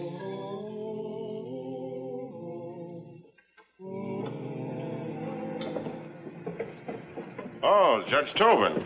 Oh, good evening, Mr. Albright. Say, there's been a lot of ugly talk around town. I thought you ought to know about it. Talk? Yeah, they're saying that Earp and Masterson didn't really hang that fellow. What? Yeah, the talk is they faked it somehow. I'm not saying I believe it. Nonsense. The man's buried. Well, a lot of folks aren't satisfied. They wouldn't let anyone view the remains up close. They hustled the body into the coffin and sealed it. Masterson's deputies. Are you making a formal charge? Not me. But Judge Smith is fixing to, I hear. Oh, Judge Smith of Buckland's in town? Yeah, over at the Texas house. Maybe you ought to have a little talk with him. No. It's a lot of foolishness. I'll clear this up with Marshal Earp. Well, he... Silly gossip. And I advise you not to repeat it. And in all my time on the bench, I never heard such a story, Wyatt. You and Masterson are in contempt of court. You're guilty of malfeasance in office. You asked me for a stay of execution. And when I properly refused, you defied me. Now, where's the prisoner? I'm sorry, sir. You sneaked him away. And you refused... Sir, all I need is a little time. An hour, maybe 3. Preposterous! I ought to suspend you from office. Arrest you. Judge Tobin, do you know anything about the Whitecaps? Of course I know the Whitecaps. They're an illegal crowd of thugs and murderers, but the point is... No, sir, the point is you can't get evidence on the Whitecaps by ordinary police work. Sir, they hide behind masks. If a member quits them like Mr. Royal did, they either try to ambush him or frame him into a hanging. If Callahan tries to tell on him, they shoot him down right in front of this jail. No, sir, you gotta try and smoke him out of hide and catch him red-handed. And you think you can? Yes, sir. Just give me until midnight. Look, if Mr. Masterson and I don't have any evidence by then, I'll surrender Mr. Royal and you can fire us and all our deputies. Sir, there are peace officers and judges all over this country that are risking their lives trying to get rid of the Whitecaps. Now, all I'm asking you to do is to risk a few hours. Well...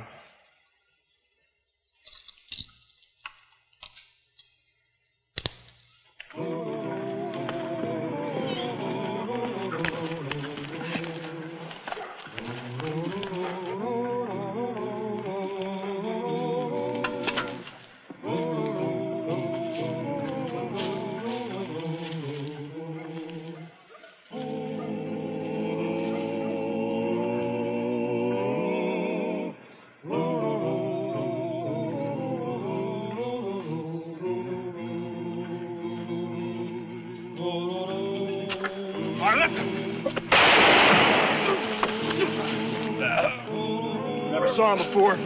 How about him? No, he's a stranger to me. Just a couple of nobodies. Come on, we'll take him to Wyatt. Maybe they'll talk.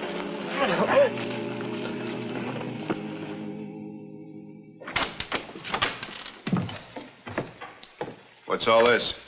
They started to open the grave and we jumped him. We're wearing these masks. 9 minutes to 12. That's cutting it pretty fine. I don't suppose they'll talk. No, sir. Then let them rest in jail a while. I'll continue the stay of execution. Thank you, sir. Judge Smith may object, so I'll have to wire Chief Justice Morgan. But no more illegal procedures. This will give you time to crack the case. Right, sir. Brick, put them on bread and water. Maybe they will talk. Well, Miss Alice went back to the hotel. Hey, now, you're not going to turn Dal loose. He's still a prisoner, and we promised the judge... You promised. I didn't say a word. Now, look, Marshal. You're in the clear. Whatever happens next, the judge can hang me. And you go bring Mr. Royal up from the cellar. I want to have a little talk with him.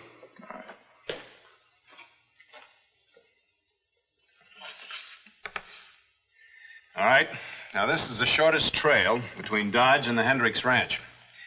Now, as soon as the Whitecaps find out that we're moving you out, they'll guess that we're heading towards the home of your future father-in-law. Maybe. Maybe they'll set a nice little ambush, too. Well, that's our one hope, Mr. Royal. Hope? You take a prisoner out of jail, let the Whitecaps know we didn't hang him, and then ride into an ambush. Well, Sheriff Masterson trails the bushwhackers with his deputies. It's up to you, Mr. Royal. I can't ask you to... I don't know. I don't like it. Something might go wrong with the timing, and then they'd have both of you in a box. No, he's right, Sheriff. You tired of living? I ain't living this way. Either they hang me for sure or turn me loose for a Whitecap party later on. Let me go by myself, Mr. Earp. You ride with Bat and the deputies. No, then they'd suspect a trap. Anyway, Mr. Masterson promised Judge Tobin to be strictly legal. What you want to do is legal? Sure it is. I'm not turning him loose. He'll still be in my custody. Now, just you and the boys, be careful how you shoot. I want to take that gang alive. Jigger. Jigger, come on in here. Now, I want you to do me a little favor. I thought he... He's not a ghost, Jigger. You see, we had to fake the hanging. He's still got an awful lot of enemies, so we're taking him to old man Hendricks' ranch. Now, we're leaving tomorrow morning at sunup, and I'd like for you to pass the word. Yes, sir. I sure tell him.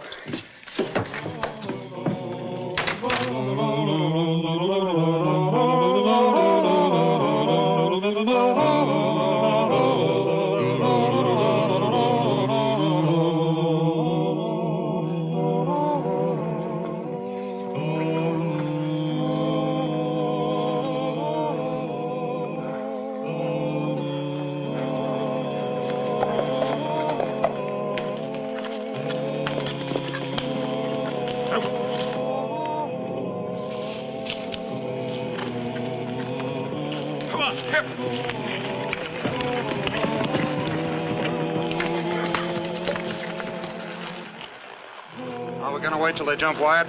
No. Wyatt's too tender-hearted about killing. Come on, let's get out.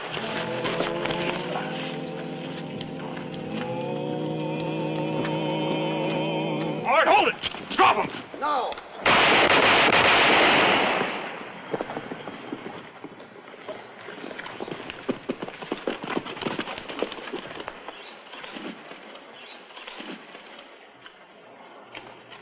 Well, Wyatt, they're dead.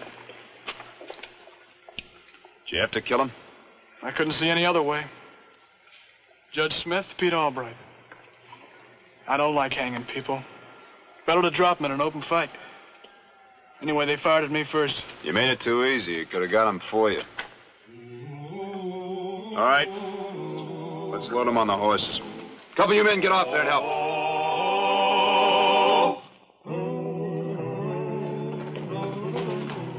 Dal!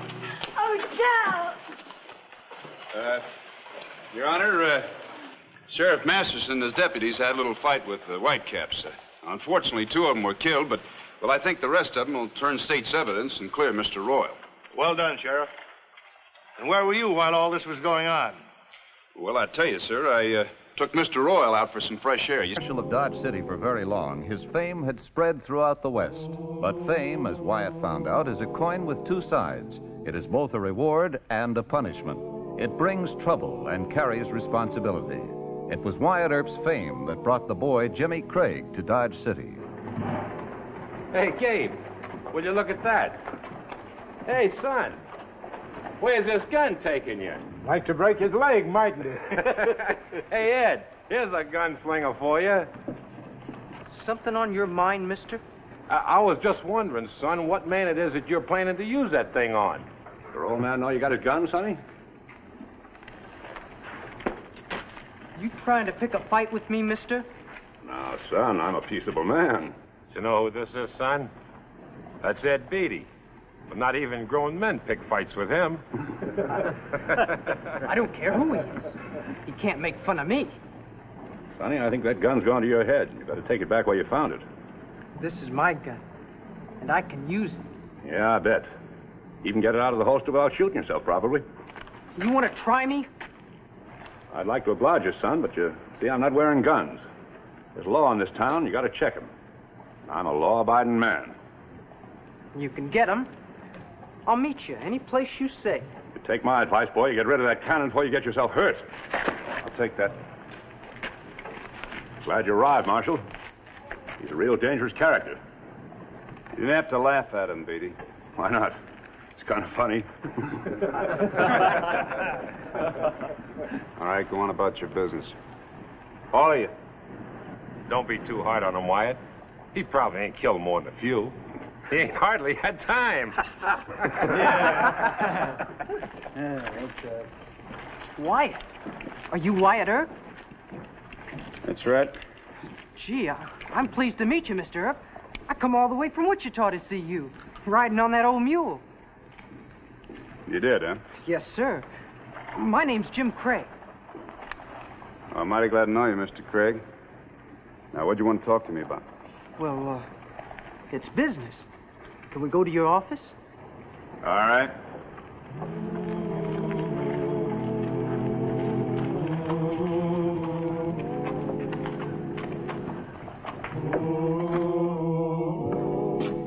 Come in.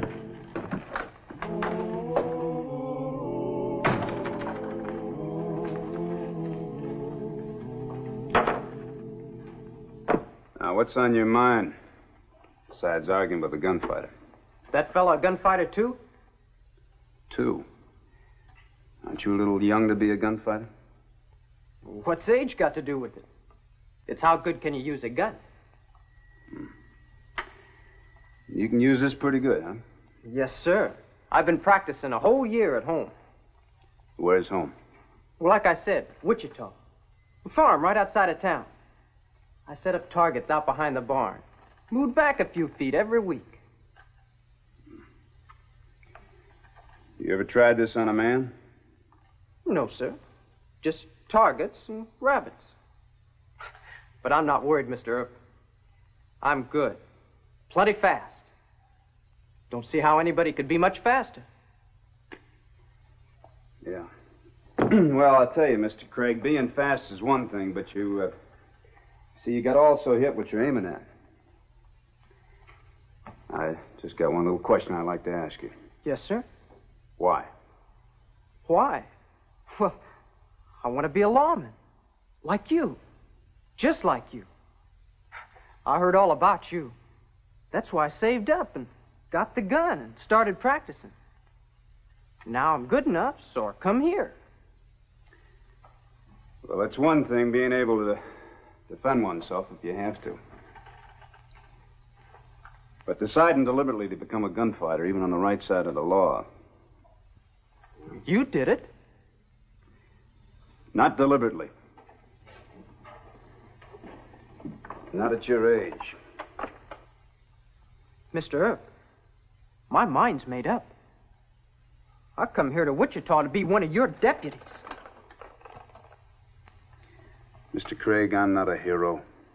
I'm only doing a job that somebody has to do. It's not easy. As a matter of fact, it's kind of dangerous. You seem to keep living. Well, I've been lucky. But it's not a living for a boy. Now, you go on back home and grow up.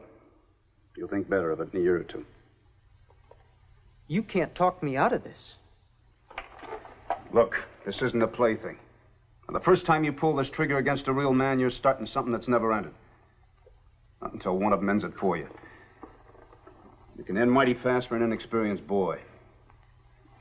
You better try staying alive a little longer.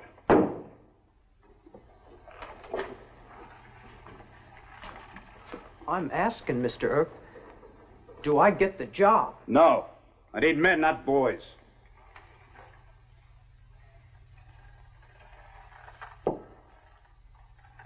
You want me to prove I can use a gun?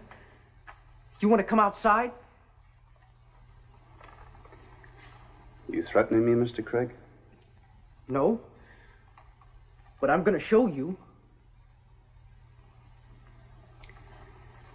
You fire that gun in Dodge City, boy, and you're going to go to jail. Then we'll go outside of town. I wouldn't hire you if you were the fastest gun I'd ever seen. I heard you was a fair man. I'd come all the way from Wichita to show you. All right, maybe I owe you that much.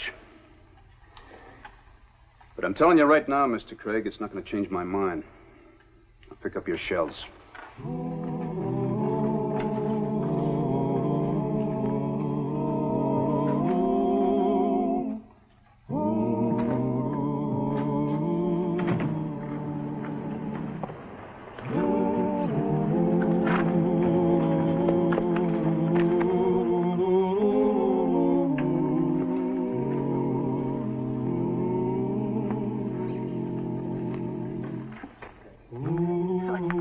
Last night.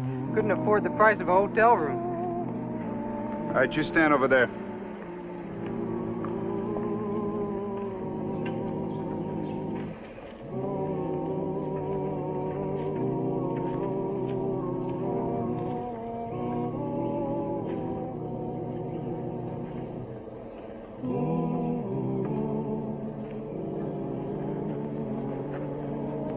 All right, now.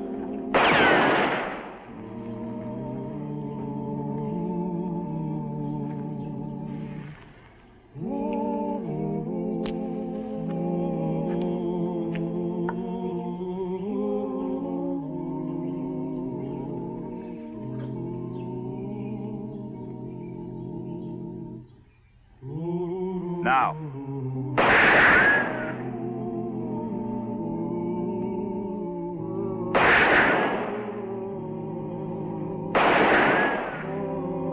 Pretty good.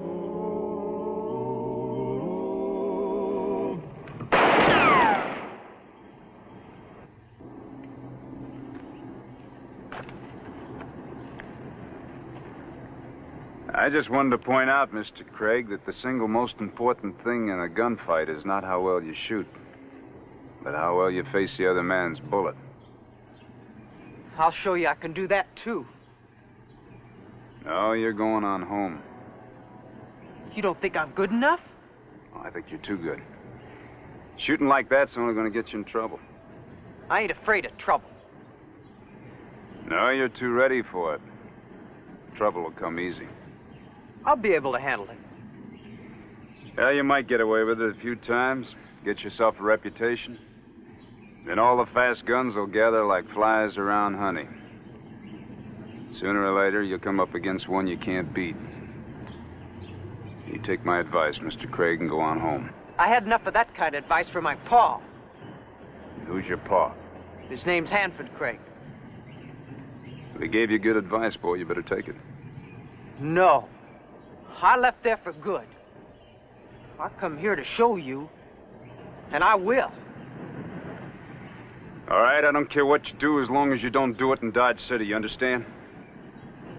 You stay out of Dodge with that gun.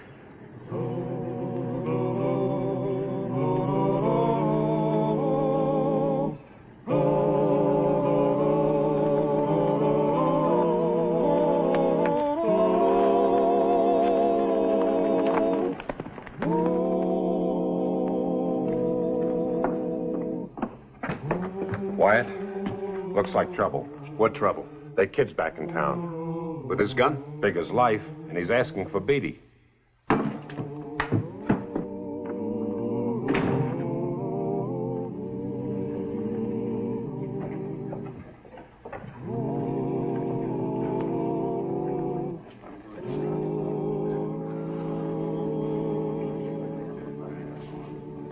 And I told him I didn't think $30 was enough for a job like that. Said I might take a chance for about 50. Well, Sonny, I thought the marshal took that hardware away from you. You do a lot of talking, mister. Now you want to prove up? You can see I'm still not wearing any guns. Well, like I said before, go get 'em. I'll wait. Look, boy, I got nothing against you. I like you. You got spunk. I'm sorry if you took my riding too hard, but let's forget all about it, and then we'll eat dinner, huh?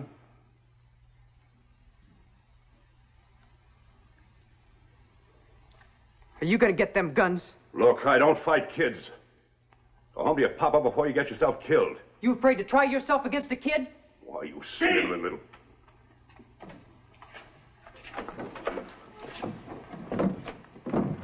I told you to stay out of Dodge with that gun. Now you're under arrest. No! Marshal, better keep him out of my way from now on. You just see that you don't come looking for him.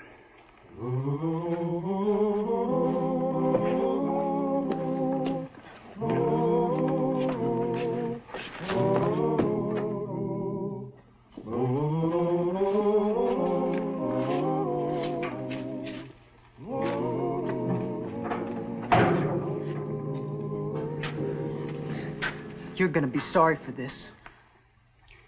You're not very smart, are you, Mr. Craig? You want to be a gunfighter, huh? Well, you know how to use a gun, but you don't know when to use it. Now, this morning you started to draw against a man that wasn't even armed. Tonight you tried to draw against me after I had my gun out and already in my hand. You're not going to live very long that way, Mr. Craig. I don't need no more of your advice, Marshal.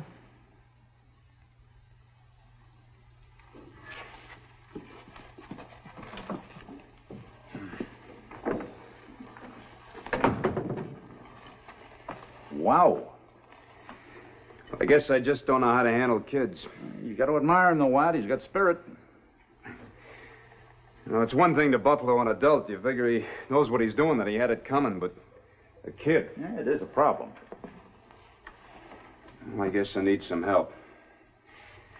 I'm going to go send a telegram to Wichita. Maybe his father can handle him.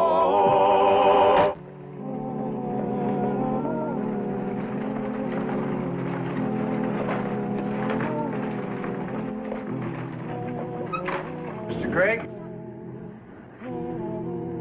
I'm Marshal Earp. Where's my boy? What have you done with him? He's all right. Safe inside. You've got no right to put my boy in jail. He threatened to kill a man, Mr. Craig. Don't matter. He must have had good reason for whatever he done.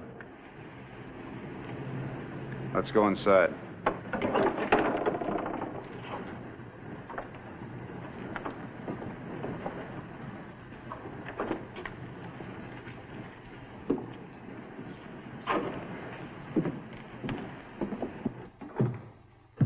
Now, where is he?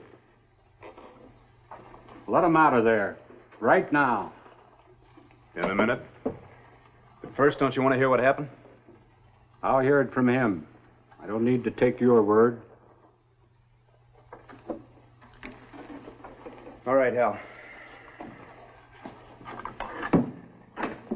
Mr. Craig, how old is Jimmy? 18. Nigh it, anyways. You think he's old enough to be wearing a gun? Why not? I did. Maybe you had to in those days. It's no different today. A boy's got to grow up fast out here.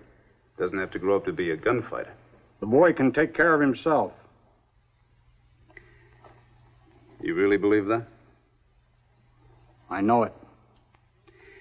He told me you advised him against coming here. Whatever's between him and me is no business of yours. Well, it's business of mine if he's gunfighting in Dodge City.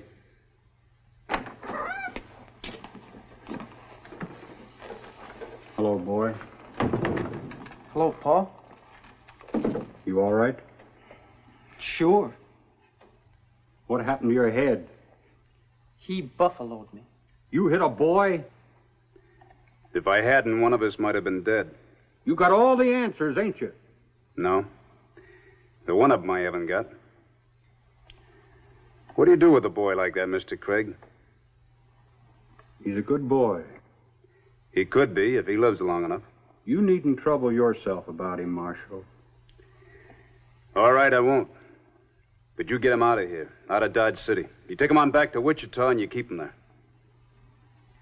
You got my gun, Marshal.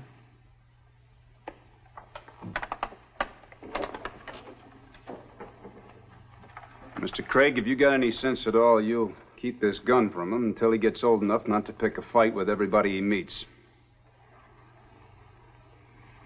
Come on, Pa.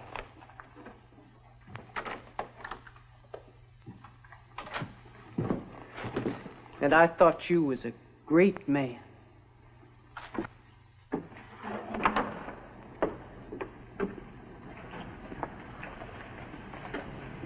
Come on, boy, get on.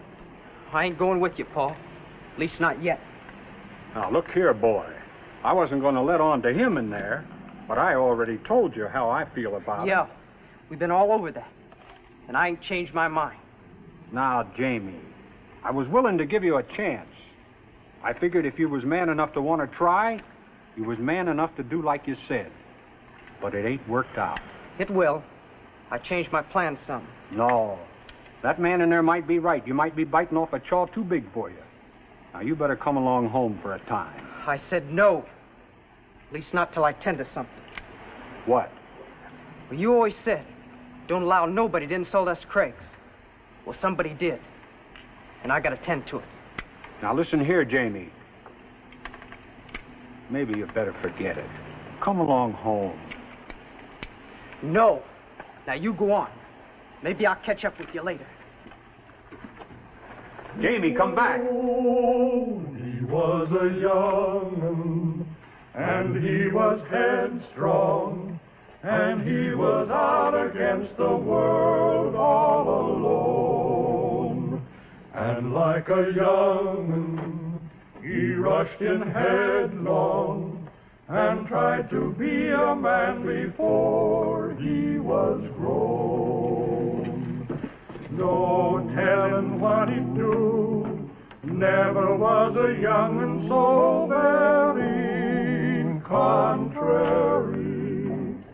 Whatever he would do, trouble always gathered all around him and found him. He was a young'un and he was headstrong, and it was him against the world all alone. Now you gonna get them guns? Yeah. Up the street. Be in front of the Long Branch Saloon in 5 minutes. Jamie, you can't do... You stay out of this, Paul.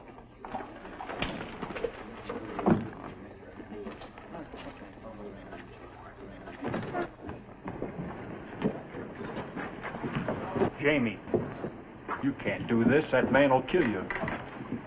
I don't think so, Paul. Anyway, I got to now.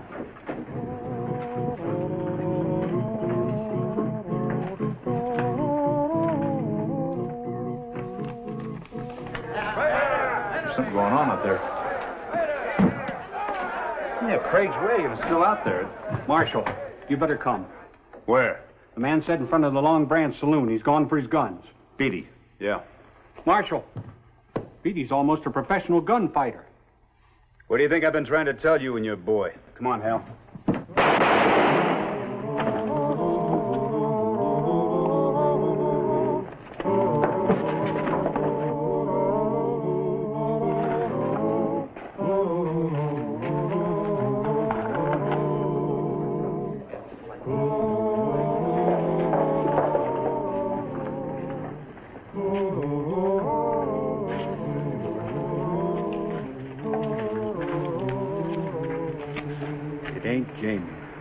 No, it's Beatty.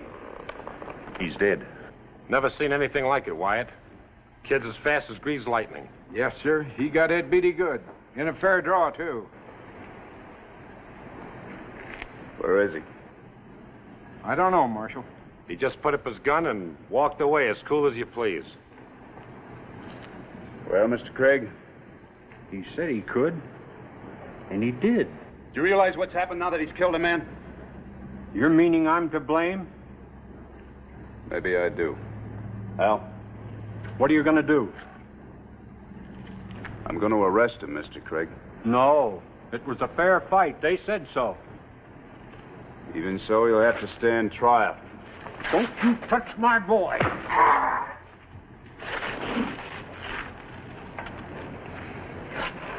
He'll kill you. You won't be took.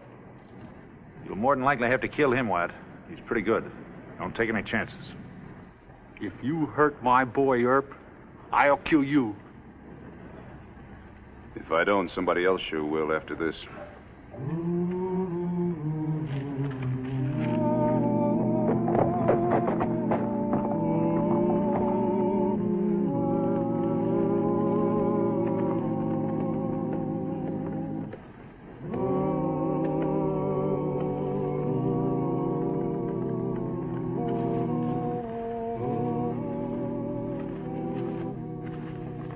Who's there? Just stay right there.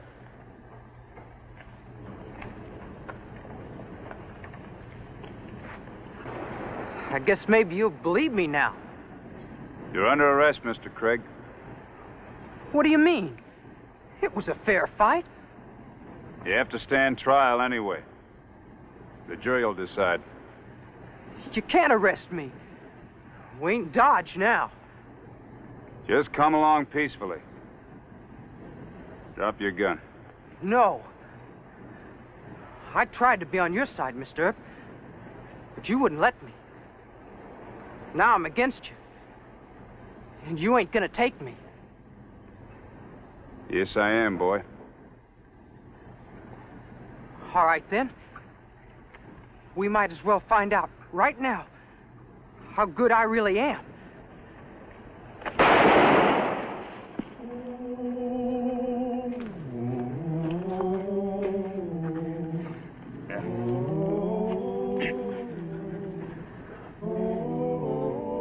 Be all right.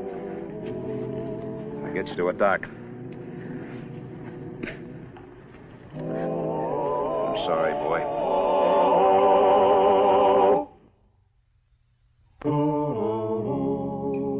Doc?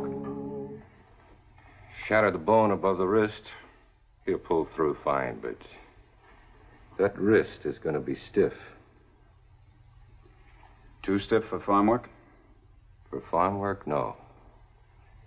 For gunplay, yes. Well, you got your way, Marshal. Yeah, and you're still living, boy. Marshal. You said something about killing me, Mr. Craig. No. Live his fame, and long live his glory, and long may his story be told.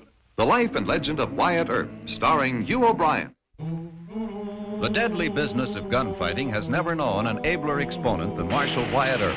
In Ellsworth and Wichita, Dodge City and Tombstone, Wyatt was forced into more than 100 gun battles, but it was his shrewd understanding of men which made him the master of so many gunslinging hoodlums and outlaws. Wyatt's ability to judge the precise moment a bad man had determined to go for his gun was more important than his ability to draw faster. Wyatt had taught Bat Masterson the secret of staying alive in frontier towns. And then Bat's brother, Ed, came to Dodge City.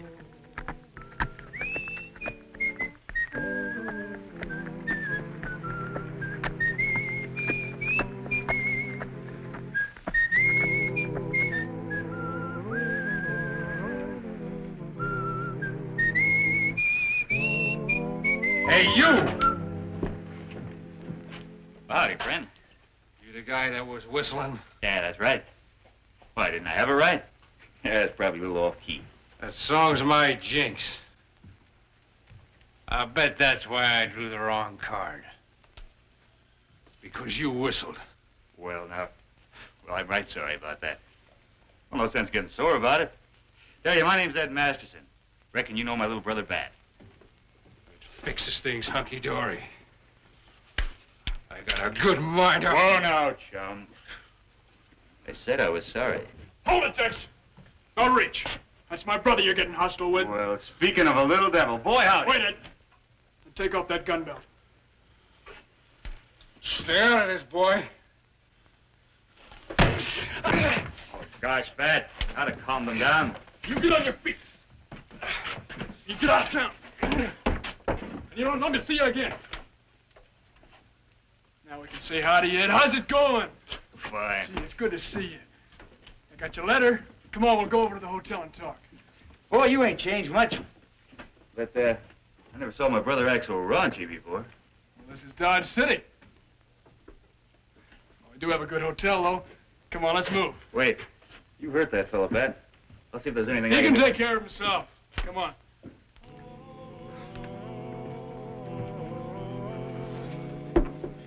Thanks, Al. And I can't take you on as one of my deputies. It wouldn't look good. Sure. I understand. Well, didn't I say in my letter it was just in case you needed a hand at the sheriff's office? Forget it, brother. Here's to our meeting after all these months, huh? It's wonderful to see you. How are things? Oh, fine. Jim Dandy. No, they're not. You contradicting old Ed? But, boy, you have changed. Mom wrote me. Oh. Can't keep a secret in the Masterson family. And you can't run a hardware store trusting every deadbeat in Topeka, Kansas. Well, Now, you're too nice to everybody. Mom taught us to be kind, Pat. She's too good for this world. You always did favor her, Ed. Oh. I try to act the way she'd want me to. But I usually miss a mile. You being a peace officer, I just don't know. You see, Ed, there's more to it. Every time you get a few drinks, you want to fight. Come on, get your gun. Hold it! That's Wyatt Earp. Now, you watch. You leave him there. You do your fighting outside with fists. Deacon Earp, let's get him.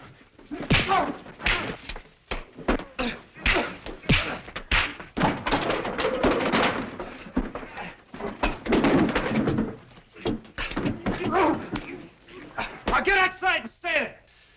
You see what I mean? He doesn't argue. Well, Mr. Masterson, you sit here and drink beer, huh, while I do all the work. Which Masterson are you, Ed or Jim? I'm Ed. But how'd you know I was a Your man? brother's got all your pictures. Welcome to Dodge, Ed. Well, thank you, Marshal. Draw up a chair, rest yourself. Join us for a beer or some hard stuff? He drinks milk, but not now. Excuse us a moment, Ed. I got a personal matter. Talk to you in the back room, huh? Sure. Talk to you later. Right. Well. And the whole thing is, I can't tell Ed I don't think he'd make a good peace officer. He's had too much discouragement already. Yet you don't want to be responsible for hiring him, huh? Brothers. Well, I can understand that. Virgin Morgue have been pestering me for deputy jobs. I guess it's getting too civilized out in California. They're looking for a little excitement. Oh, Ed doesn't care about that. He's almost broke. You can put him on as one of my deputies. Yeah, I knew you'd say that. But Ed wants to reason with hoodlums instead of discouraging them for the moment. Maybe you'll learn. You learn fast. It ain't right asking you to turn teacher again. He'd probably listen to me. I'm not his kid brother. I'll take him on over to the office and have a little talk with him.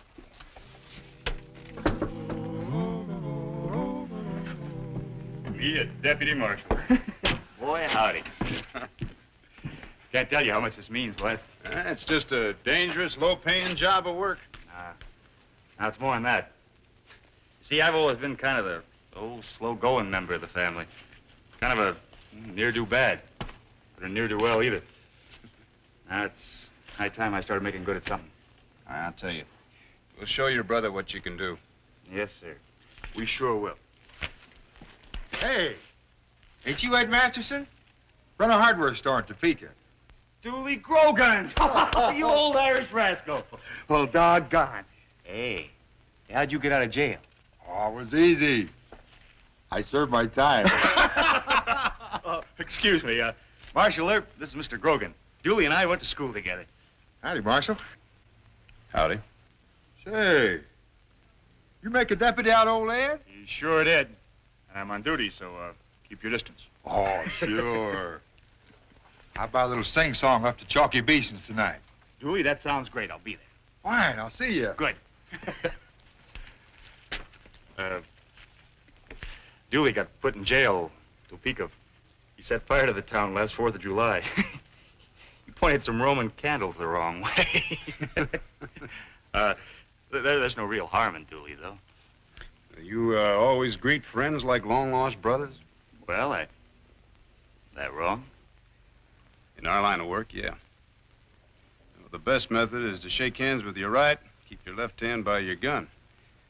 That is, if you're wearing two guns. Of course, if you're only wearing one gun on your right hip like you do, you just don't shake hands at all. Not even with an old friend? My advice? No.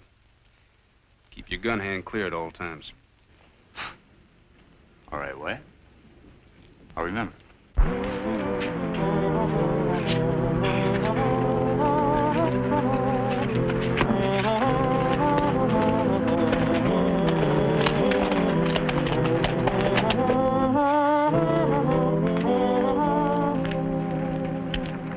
Ed, you check these fire barrels on every patrol. If they're shy of water, you go into the store or the saloon, have the boss fill them. This corner here marks the deadline. South of this deadline, give the cowhands a break. They can get drunk on the streets, have fist fights, but no gun toting. North of here, why, it's strict law and order at all times. You see those drunks come? You go turn them back south. Sure, Marshal. Whoa up, friends. Head south and creep it off. Hadn't I better go with them? Find them someplace to sleep? No, they're good drunks. Couldn't you tell the difference? Drunk's a drunk, ain't he? No. Oh, I guess you mean I should pick out the friendly ones from the hostile ones, huh? That's right. Might save your life sometime, Ed. You see, mean, bad drunks are usually just killers at heart. You gotta be awful careful how you approach them. Now, there goes Jake Stevens into the Lone Star. He's a bad drunk, and he's carrying his .45. I told him to check it this morning. Guess he didn't.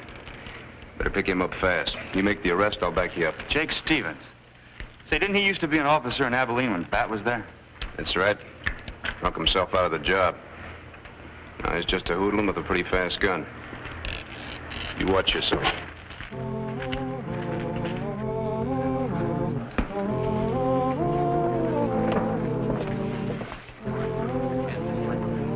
Howdy, Mr. Stevens. Who are you? I'm Ned Masterson. I think you knew my brother in Abilene. Pat? Yeah. I'm sorry we have to meet like this, sir, but I've got orders to arrest you. What for? Oh, come on now, Mr. Stevens. You've been a peace officer. You know there's an ordinance here obliging you to check that gun. I'll have to ask you for it. Oh, sure.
Either fire him or transfer him over to you, but I think the honest thing for you to do is just to tell him he's not cut out for this kind of job.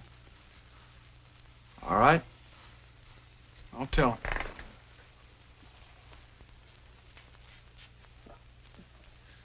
What? I can't do it. He's my brother. Mom would think I let him down. He just can't take more failure. We'll trade deputies, huh? All right. I just hope you know what you're doing. Thanks.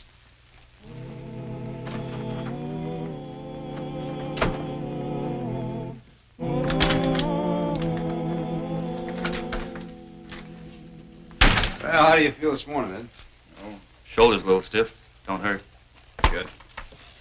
Wyatt, did Bat tell you he wants me to work for him? Oh, yeah, he's been having a little trouble with one of his deputies, Pete Loring. I told him I'd take Pete. I'm getting the worst of the deal. That's the way it was, huh? Yeah, officially, but just between you and me, why, I think your brother wanted you from the start. What do you know? I was scared you were both sore at me about last night. Oh, that little brother of mine's a horse trading scamp, ain't he? Yeah, he's a shrewd one, all right. By the way, where is he? Is he still sleeping? Oh, no, not him. Oh, he's talking to that kid I had trouble with. There. Moved from deputy marshal to deputy sheriff. Is that up or down? It's a promotion, Ed. Oh, fooling? Well, boy, howdy. You know, I've always jumped from the frying pan right into the fire up to now. Say, I got a present for you. Figure a man should show his appreciation. Well, there's no need for that, Ed. But I do like presents. Well, the silver rosettes, huh? Well, they're mighty handsome, Ed. Figure they dress up the bridle in that horse of yours. They sure will. Tell you, Candy thanks you and I thank you. You know, we've been looking kind of seedy lately. Well, that kid was hired to gun in. I just got the truth out of him. Who hired him? Jack Wagner for $200. Sounds like Wagner. Well, today I'm going to close the Lone Star. Those fellas weren't Texans anyway. Disgraceful they should use the name Lone Star. Walker and Wagner can... Oh, hold up, brother. I don't get this. Huh? Well, why would those fellas hire a gun to kill me? No, Bat, don't make sense. Now, there you go. I swear, Ed. Let me try and explain it, will you? See, Ed, it's typical hoodlum thinking. I mean, if the kid had got you, then Wagner and Walker, they could claim that your brother was trying to close him for personal revenge. But he has a court order to collect what they owe or put the saloon up for sheriff's sale.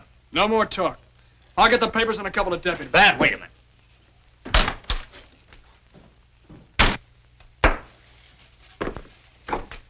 You and Bat figure to be shooting over this?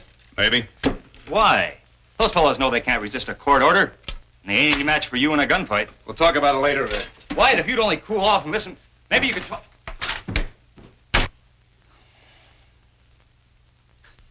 Shooting over a saloon. No. No, not if I can stop it.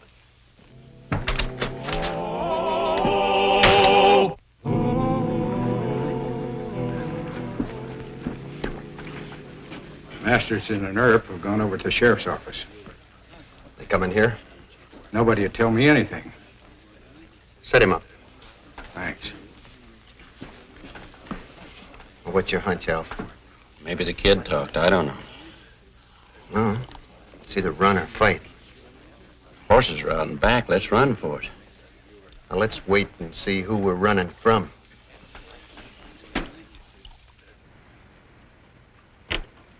Wait a minute. Now, look, I know this is your fight, but I'm asking you not to lose your temper. All right. I don't think Wagner and Walker got the sand to fight. Hey, where's Ed? I left him with you. Pete, you ride by the jail and pick up Ed Masterson. Pretend like you got some kind of errand to run that'll keep you away from the Lone Star. Yeah, and if he's not at the jail, you find him. Watch the office, Sam.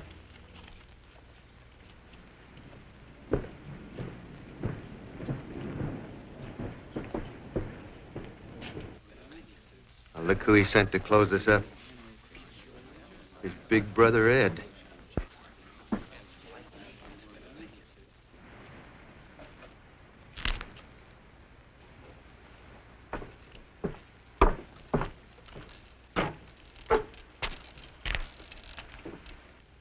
I want to talk to you, man to man. There's no sense to be shooting over this foolish quarrel. It's my brother's sworn duty to...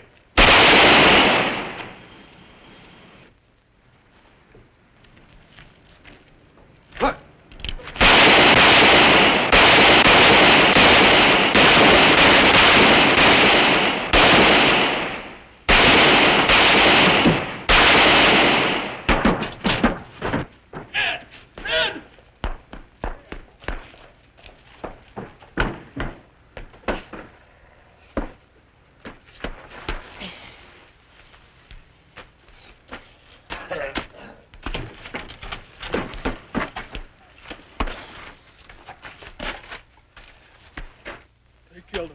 They killed Ed! No!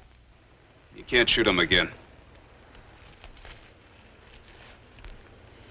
If he gets well, he'll pay for what he did.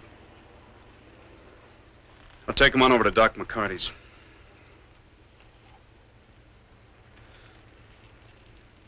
You got some weeping to do. Go on in the back room where nobody can see you. Yes, sir. Ed was too decent and nice. Nice ones die first. But they die for kindness. That's almost worth a man's life.